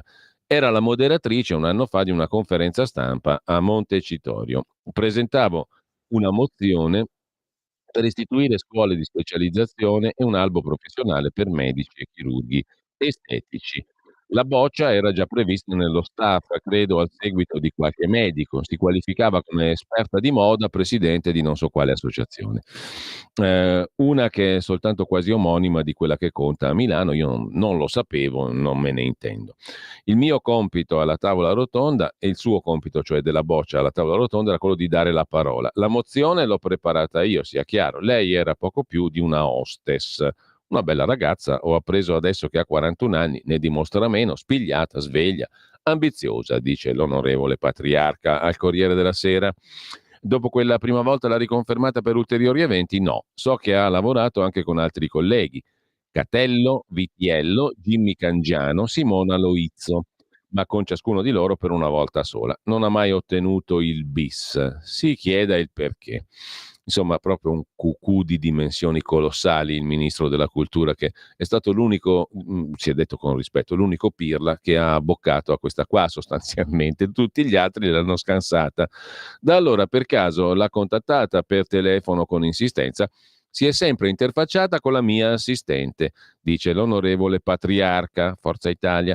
Cercava di accreditarsi questa boccia dove poteva. Nel nostro ambiente ne trovi milioni che provano a entrare, addirittura milioni di italiani. Io sono del territorio di Gragnano, loro sono famosi per gli scavi a Pompei, noi per la pasta. Con me è difficile, non attacca. Adesso non ho capito che cavolo c'entra gli scavi con la pasta, vabbè. Comunque, conosco la famiglia, hanno un negozio di abbigliamento a Pompei. Abiti da sposa, per caso onorevole patriarca lei ha comprato il suo dalla famiglia Boccia? No, dice l'onorevole patriarca, in città però non si parla d'altro, sono tutti in subbuglio, impazzano i gossip più arditi che non si possono neanche riferire, dice l'onorevole patriarca ammiccando, facendo l'occhiolino. Lei però l'ha scaricata la Boccia, noi politici, risponde patriarca, siamo abituati ai questuanti che ti tampinano, basta prendere le misure. Così la Boccia si è spostata sulla dieta mediterranea e ha chiamato quasi tutti, anche lì mi risulta. Mi dicono che avesse cominciato a farsi avanti già dalla scorsa legislatura. Con il centrodestra, no, conquistava il governo prima, cioè con Draghi addirittura. Pensa a te se la Boccia è arrivata a Draghi, sì, uno come Draghi manco se la va a vedere in cartolina questa qua. Comunque in molti casi è arrivata al dunque. Infatti sul suo profilo Instagram ha messo le foto con un sacco di parlamentari e oggi con lo scandalo sta piena di follower. Lei la faceva così astuta? Domanda sul Corriere della Sera Giovanna Cavalli all'onorevole patriarca. Si vedeva che questa Boccia non era una sprovveduta, ma una che si sa inserire. Si è messa anche gli occhiali da sole con la telecamera e ha registrato audio e video, ma lì c'è malafede, premeditazione, conclude patriarca. San Giuliano in fondo fa tenerezza. Ci è proprio cascato, ne esce distrutto, anche dal punto di vista umano è una brutta storia, così la onorevole Anna Rita Patriarca, Forza Italia, sul Corriere della Sera.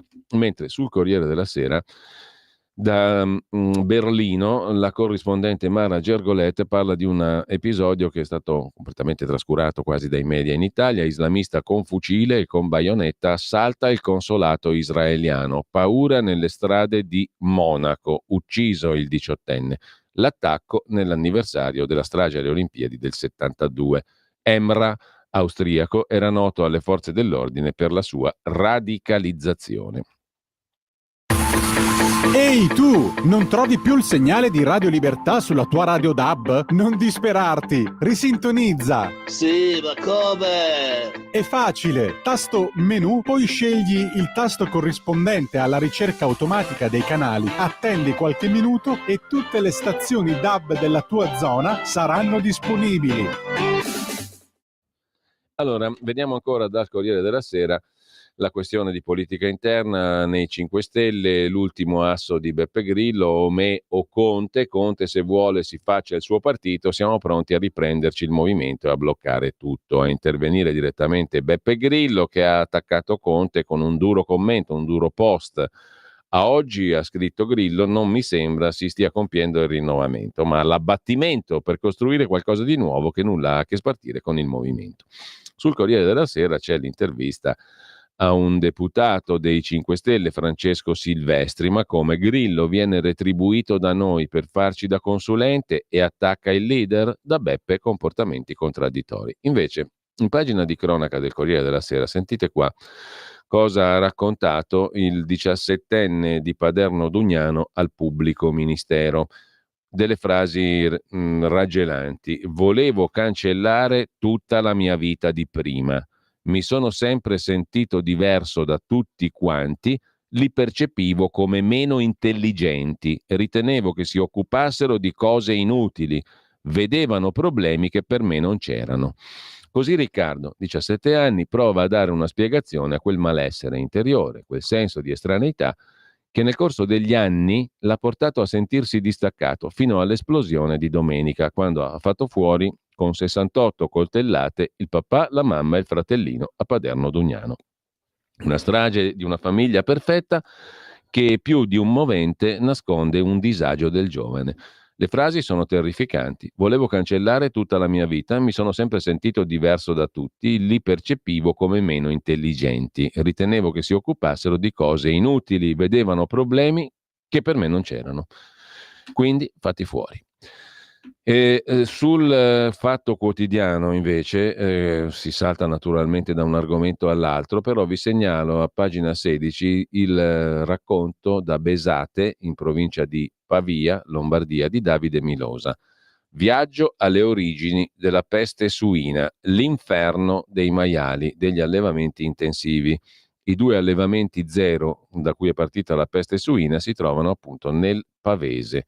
24 i focolai in Italia al momento attivi. Oltre 50.000 i maiali già abbattuti nei vari focolai del nord Italia, Lombardia, Piemonte, Liguria e Emilia-Romagna. Come per il ben più drammatico Covid, anche per la peste suina la culla del contagio è qui. Fino a metà mese il lockdown per i suini sarà totale e i maiali vivono in condizioni infernali in questi allevamenti, scrive il Fatto Quotidiano. Sul Giornale la boccia rischia l'indagine, c'è l'ombra di una regia esterna, per tornare alla vicenda San Giuliano, estorsione e diffusione illecita di corrispondenza privata. La Procura di Roma starebbe valutando già l'apertura di un fascicolo e il ministro San Giuliano pensa a un esposto. C'è il parere di Anna Maria Bernardini De Pace, riconosciuta tra i migliori avvocati italiani, scrive ancora il Giornale, spesso contestata per le sue posizioni in controtendenza. Sul Giornale la intervista a Oara Borselli a pagina 5. Vendetta no, la trappola di una perfida carrierista. Boccia sapeva che non stava vivendo una storia d'amore e il copione è stato scritto prima. Da un anno organizzava tutto questo, non c'entra la vendetta, è un'altra storia. Senza l'amore non può esserci vendetta. San Giuliano ha sbagliato come ministro e merita 3 come marito. La persona più intelligente, sua moglie, dice l'avvocato Anna Maria Bernardini De Pace. Il confine, le registrazioni, per esperienza dico che quando sono più vecchie di un anno, allora c'è la malafede. Vuol sapere cosa penso del ministro San Giuliano? Le rispondo subito, boccia barretta to, levi pure la barretta se vuole, bocciato. Così ha voluto iniziare l'intervista Anna Maria Bernardini De Pace. Sul Giornale poi c'è anche la vicenda di cui abbiamo parlato prima sulla scorta dell'articolo di Giacomo Amadori in prima pagina sulla Verità, ovvero la vicenda al CSM, Consiglio Superiore della Magistratura, della consigliera in quota Fratelli d'Italia Rosanna Natoli, che ha svelato le pressioni del CSM e si è detta violentata psichicamente contro le delibere sulla nomina del procuratore di Catania. Mi costrinsero a non partecipare al voto. La rete di protezione dei magistrati su un'indagine che riguarda anche Pignatone, un nome molto pesante e anche pericoloso da pronunciare. Sono stata terrorizzata, forzata, violentata psichicamente. A 2 mesi dal caso che l'ha vista protagonista, esce allo scoperto Rosanna Natoli, membro in quota Fratelli d'Italia del Consiglio Superiore della Magistratura. La Natoli protesta la propria innocenza dalle accuse che le vengono rivolte, rivendica buona fede, ma soprattutto dipinge un quadro a tinte fosche di come altri membri del CSM e i giudici di sinistra avrebbero utilizzato la vicenda con metodi brutali, terrorizzando, dice lei, e niente meno che violentando. Obiettivo: costringerla a farsi da parte immediatamente. Risultato: Natoli non partecipa al voto per la nomina del procuratore di Catania. Così passa il candidato delle sinistre. Un retroscena dipinto da Natoli scottante. La procura di Catania infatti ha un ruolo importante, vigila anche sulla procura di Caltanissetta. cioè l'ufficio che dopo anni di silenzi sta incriminando i vecchi vertici della Procura di Palermo per aver aiutato la mafia, insabbiando l'indagine mafia appalti, quella di Falcone e Borsellino.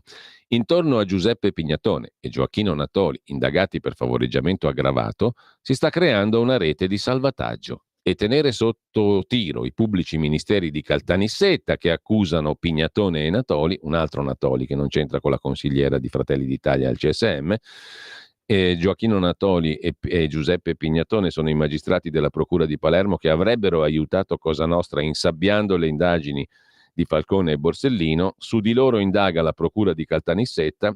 Sulla Procura di Caltanissetta vigila la Procura di Catania, la cui nomina era oggetto del CSM l'altro giorno, e per far fuori la Natoli e votare quello che volevano loro l'hanno violentata psicologicamente. Questo è il bel quadretto che emerge dal Consiglio Superiore della Magistratura. Tenere sotto tiro i pubblici ministeri di Caltanissetta che indagano sulla Procura di Palermo Pignatone e Gioacchino Natoli sarebbe fondamentale. In questo scenario complesso, la Natoli esce allo scoperto con 6 pagine di lettera inviate alla presidenza del CSM. La sua colpa: mentre faceva parte della sezione disciplinare del CSM, ha incontrato in uno studio, nel suo studio legale, la giudice Maria Fascetta Sivillo, siciliana come lei, sottoposta a procedimento, sospesa dal servizio, e le ha dato consigli su come limitare i danni, raccontandole l'andamento della discussione all'interno della sezione disciplinare. Insomma, lei ha fatto un favore a un'amica, Rosanna Natoli, quell'altra l'ha registrata. Modello Boccia all'ennesima potenza, per far fuori la Natoli e per proteggere Pignatone e Natoli, quell'altro, Gioacchino. Questo è il quadretto terrificante che esce fuori dalla vicenda Natoli intesa come Rosanna Natoli, ma anche Gioacchino Natoli, che insieme a Pignatone è indagato per favoreggiamento aggravato nei confronti della mafia, per aver aiutato Cosa Nostra insabbiando l'indagine su mafia e appalti di Falcone e Borsellino. Meglio fermarsi qui, perché io di droga nella mia macchina non ne voglio trovare, e nemmeno chi scrive di queste robe qua penso che voglia trovare droga nella sua macchina. Lasciamo stare, perché è meglio occuparsi della boccia, 10.000 volte meglio occuparsi della boccia. Intanto, sempre rimanendo al giornale, vi segnalo sulla vicenda Boccia anche un ulteriore commento di Vittorio Feltri, che risponde a una lettera di una signora che dice: ma povera questa Boccia che è stata tradita, l'ingenuità tradita da San Giuliano. La risposta è facilmente immaginabile, la risposta di Feltri. Mentre sul giornale, cambiamo completissimamente argomento, c'è un bell'articolo di Stennio Solinas in pagina di Cultura su un nome storico, Pelham Granville Wodehouse, un nome storico della letteratura umoristica mondiale. Anche la risata di Wodehouse è inattuale, scrive Stennio Solinas. Uno spirito e uno spiritoso libero. Un maestro lontano dalle ideologie. Finalmente torna in italiano il libro Alla buon'ora Jeeves, che è uno dei capolavori di Wodehouse. I personaggi e il mondo dei suoi moltissimi romanzi sono fuori dal tempo, non scalfibili dall'attualità, ma la critica non gli ha mai perdonato l'umorismo. È autore di quasi 100 romanzi caratterizzati appunto da un umorismo inimitabile. Adesso questo suo libro, Alla buon'ora Jeeves, viene ripubblicato, credo, da Adelphi. Intanto dal quotidiano nazionale invece Il Giorno: Milano sommersa, la vasca di laminazione nuova per reggere le esondazioni del Seveso regge solo 3 ore e poi il Seveso esonda esattamente come prima, 150 strade allagate, forse un po' meno di prima, ma insomma esonda uguale. In 8 ore caduti 120 mm di pioggia, auto in trappola nei sottopassi a Milano. Attese le strutture nell'Interland, il sindaco Sala dice ne basta un'altra per evitare la piena.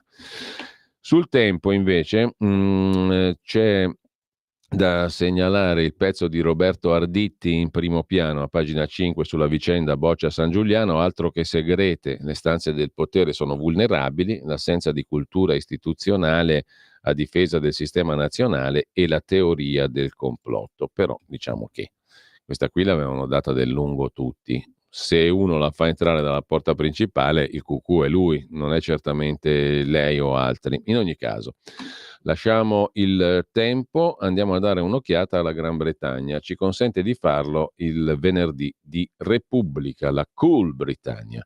Westminster, teatro e zoo, titola il venerdì di Repubblica. È una gustosissima intervista a Sir Lindsay Hoyle, speaker della Camera dei Comuni inglese, che nel suo appartamento, nell'appartamento istituzionale in cui abita accanto al mitico Big Ben, vive circondato da animali, tutti con nomi di politici, of course, dice il mitico Sir Lindsay Hoyle, 67 anni, che qui vedete indossare gli abiti da cerimonia prima di entrare nel Parlamento che presiede dal 2019. Siamo a Londra, la corrispondenza molto gustosa e l'intervista molto gustosa è di Antonello Guerrera.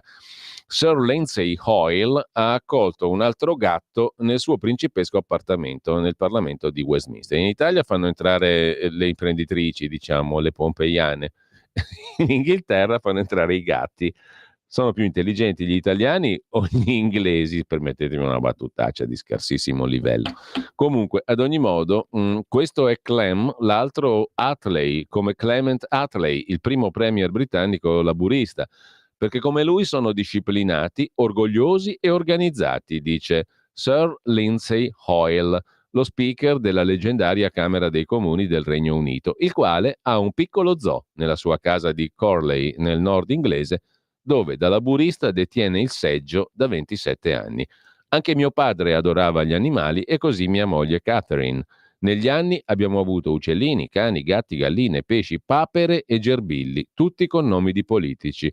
Un pappagallo di nome Boris, perché ha le piume sempre arruffate ed è ossessionato dalle donne. Una tartaruga, Maggie, come Margaret Thatcher, perché quando si muove sposta perfino i mobili. Dopodiché c'è il Rottweiler Gordon, come Gordon Brown, e un Patterdale Terrier di nome Betty, in onore di Betty Boothroyd, la prima e sinora unica donna speaker ai comuni, morta l'anno scorso a 93 anni, perché è una cagna disciplinata, ma fa sempre capire chi comanda. Il predecessore, John Bercow, conquistò l'Italia e il mondo con le sue richieste di ordine in aula in pieno dramma Brexit. Order! Gridava, la sfida più grande del Regno Unito dal dopoguerra. Così il 67enne Hoyle definisce l'uscita del Regno Unito dall'Unione Europea. Non può dire di più, visto il suo imparzialissimo ruolo, e difatti ancora si ostina a non rivelare cosa abbia votato in quel fatidico referendum Brexit 23 giugno 23. Comunque, nella sua residenza, nella casa in cui abita lo speaker, nell'appartamento in cui abita lo speaker della Camera dei Deputati britannica accanto al Big Ben, vive circondato di animali. Questa è la curiosità molto divertente, peraltro, che il venerdì racconta. Sul venerdì vi segnalo anche un altro articolo, sarebbe ora di dire vaffa alla politica del vaffa, da Calderoli a Grillo, da Vannacci a Bandecchi, la violenza verbale è diventata strategia per raccogliere voti. Come ci siamo arrivati lo spiega un libro intitolato Onorevole Parolaccia, edito da Franco Angeli, 132 pagine e scritto da Benedetta Cicognani, e anche molto pubblicizzato, a dir la verità. Mentre, tornando alla vicenda Boccia, andava a prenderla a casa, scrive Repubblica, tutti i viaggi sulle auto di Stato che inguaiano il ministro, dal concerto del volo allo show dei Coldplay, tragitti lunghi tracciati dai documenti ufficiali di scorta. E con questo il ministro lui se la vede brutta, però il problema è anche che questa qui potrebbe avere le conversazioni, lecciato qualcosa di altri ministri, perfino del Presidente del Consiglio. Se così fosse, San Giuliano se la vedrebbe molto molto brutta. Su Repubblica, cambiando completamente argomento e andando a Torino, al dorso di cronaca cittadina di Repubblica, torinese in questo caso appunto, ci sono 2 pagine di denuncia e di inchiesta sulla base di una segnalazione fatta dalla CGIL locale, la vita impossibile dei poveri rider. Droga o elemosina per poter campare. La CGIL stima che a Torino lavorino 3.000 fattorini, molti alle prese con paghe da fame e caporalato. Per difenderli nasce una cassa di mutuo soccorso. Attraversano la città, respirano i fumi del traffico, pedalano sulle biciclette, col caldo torrido, col freddo invernale, pioggia e grandine, arrivano nelle case dei torinesi con cibarie di ogni tipo. Questo qui è stato uno dei frutti più più strani, ma sicuramente un frutto dell'epoca Covid. Dal Covid in avanti, finita anche le vicende Covid, però i fattorini che portano il cibo sono diventati una costante in tutte le città italiane. Dietro quei visi sorridenti ci sono storie di vita difficili, notti passate in stanze con 10 persone, povertà e spesso sfruttamento. Ci sono collaboratori con partita IVA, lavoratori con contratto a 10 ore, a 20, a 30. I meglio pagati arrivano a guadagnare poco più di 1.000 euro netti al mese, i meno pagati 500. Se ci si ammala o c'è un caporale di mezzo, ancora meno, scrive La Repubblica in cronaca torinese. Poi c'è una storia particolare raccolta da Stefania Aoi, è la storia di Fahad, 24 anni, oggi non è più a Torino, ha trovato un lavoro al centro Amazon di Castel San Giovanni, Piacenza, si occupa di logistica, finalmente ha un contratto regolare. Punito dall'algoritmo, racconta a Repubblica, ho dovuto prostituirmi per arrivare a fine mese. Faceva le consegne in bici, per colpa del Covid non è più riuscito a rientrare nel giro. Prendevo 250 euro al mese. Sulla Stampa c'è l'intervista alla signora Boccia che abbiamo già letto completamente, commentato poi tutto quanto dal politologo molto attento da sempre alle destre, il politologo Marco Tarchi, professore emerito all'Università di Firenze, con una lunga storia anche di militanza nella destra. Dal ministro Sangiuliano, improvvisazione, sentenzia il professor Tarchi, un uso deplorevole della politica. Per combattere l'egemonia culturale servono energie all'altezza. Chissà se i nominati negli istituti sapranno fare meglio dei predecessori. L'intervista al TG1, non un bello spettacolo, l'ennesimo segno di una tendenza alla personalizzazione della comunicazione politica. La RAI, più che affidarsi a fiction sulle foibe o su Goffredo Mameli, sarebbe meglio costruire palestre di confronto. Sulla Stampa,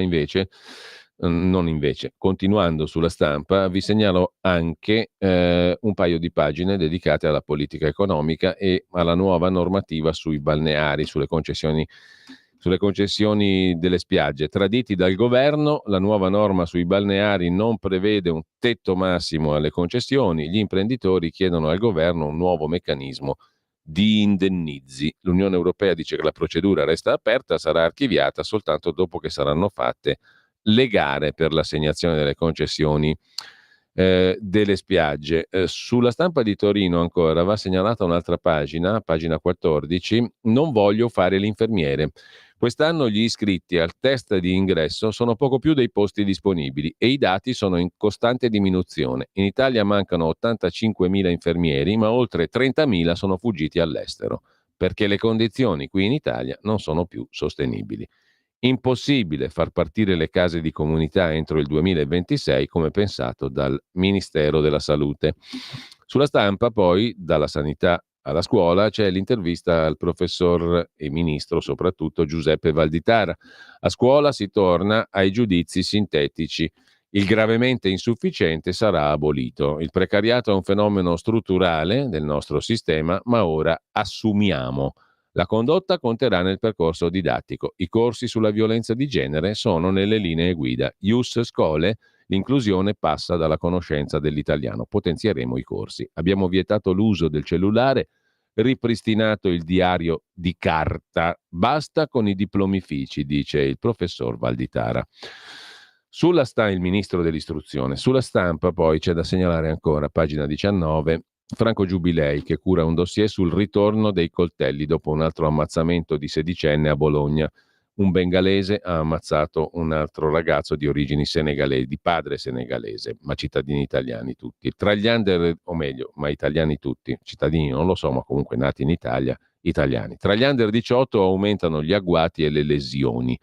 I ragazzi girano armati, l'allarme anche di Telefono Azzurro per la violenza in crescita. I dati del Ministero dell'Interno mostrano un aumento degli attacchi basati su coltelli, condotti attraverso coltelli. Sulla Verità invece vi segnalo, e qui cambiamo ancora argomento, il fatto che le compagnie assicurative stanno brindando, ma guarda un po' che strano, pronto l'obbligo delle polizze green, una mazzata con garanzie pubbliche, scrive Camilla Conti.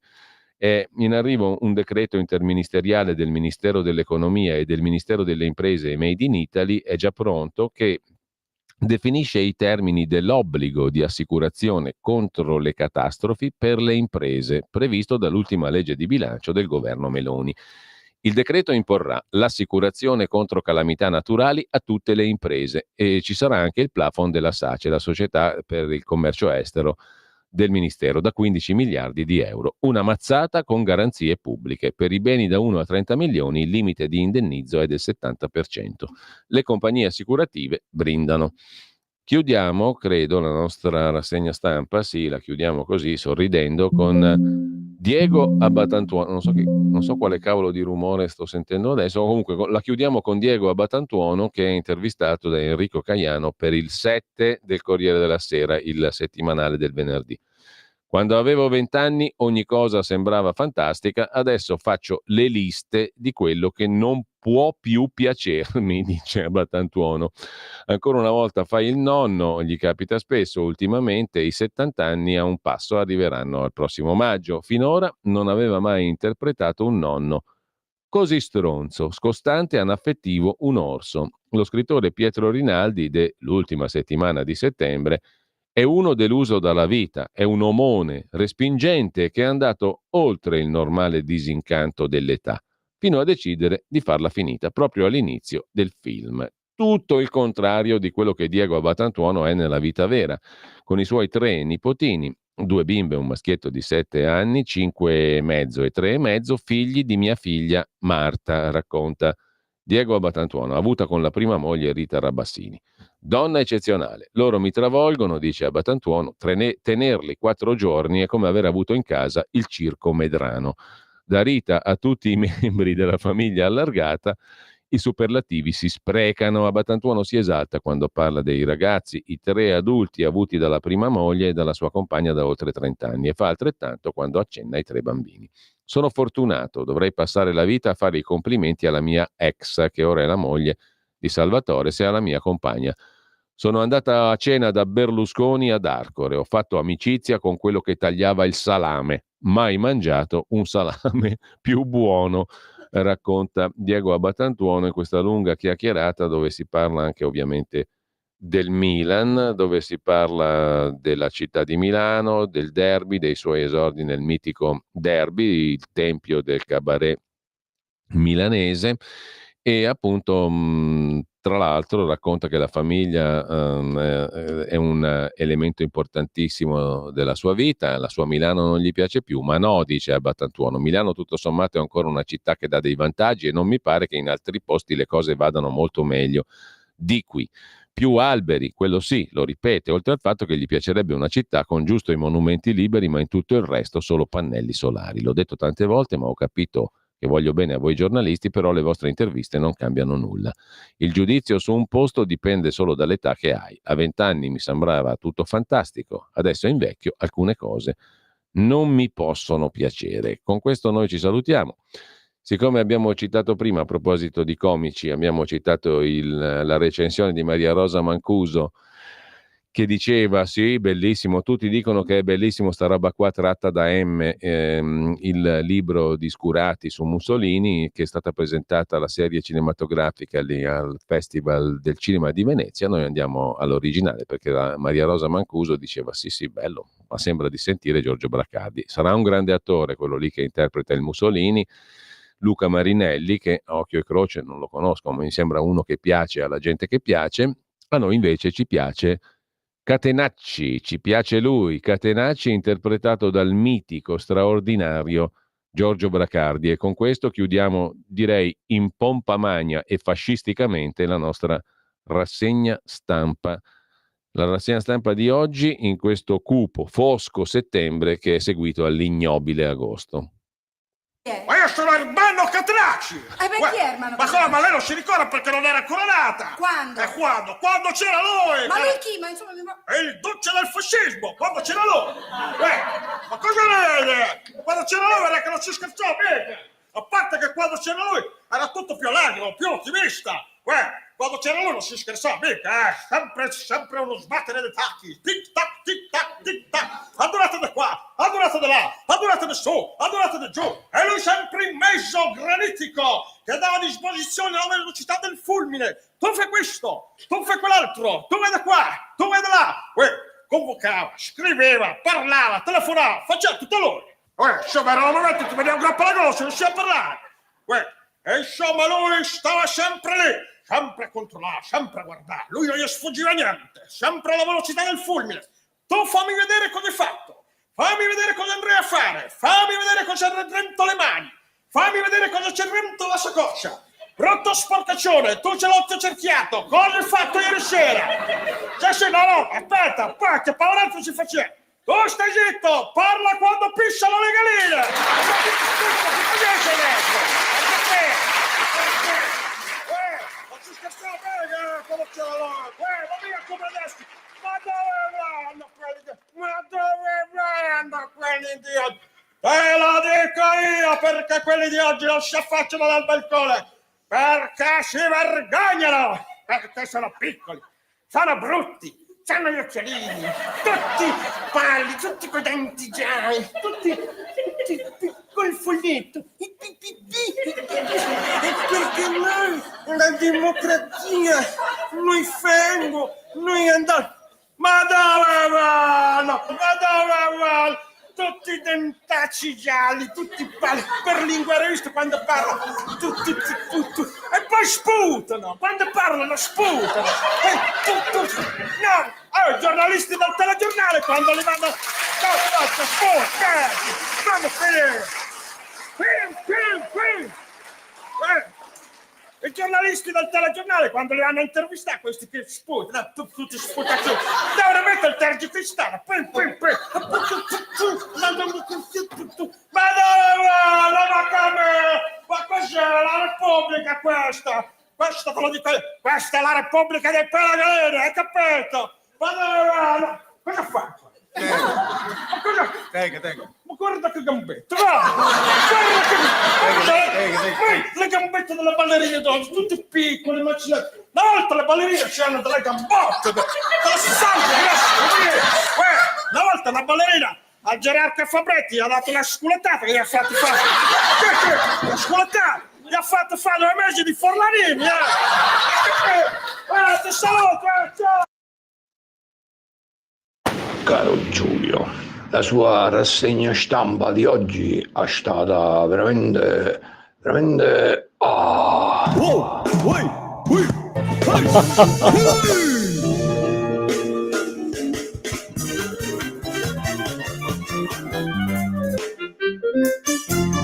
Perché la terra dei cachi è la terra dei cachi. Giusto? Troppo giusto! Esatto. Gianni, l'ottimismo è il profumo da vita, l'ottimismo vola! Avete ascoltato la rassegna stampa.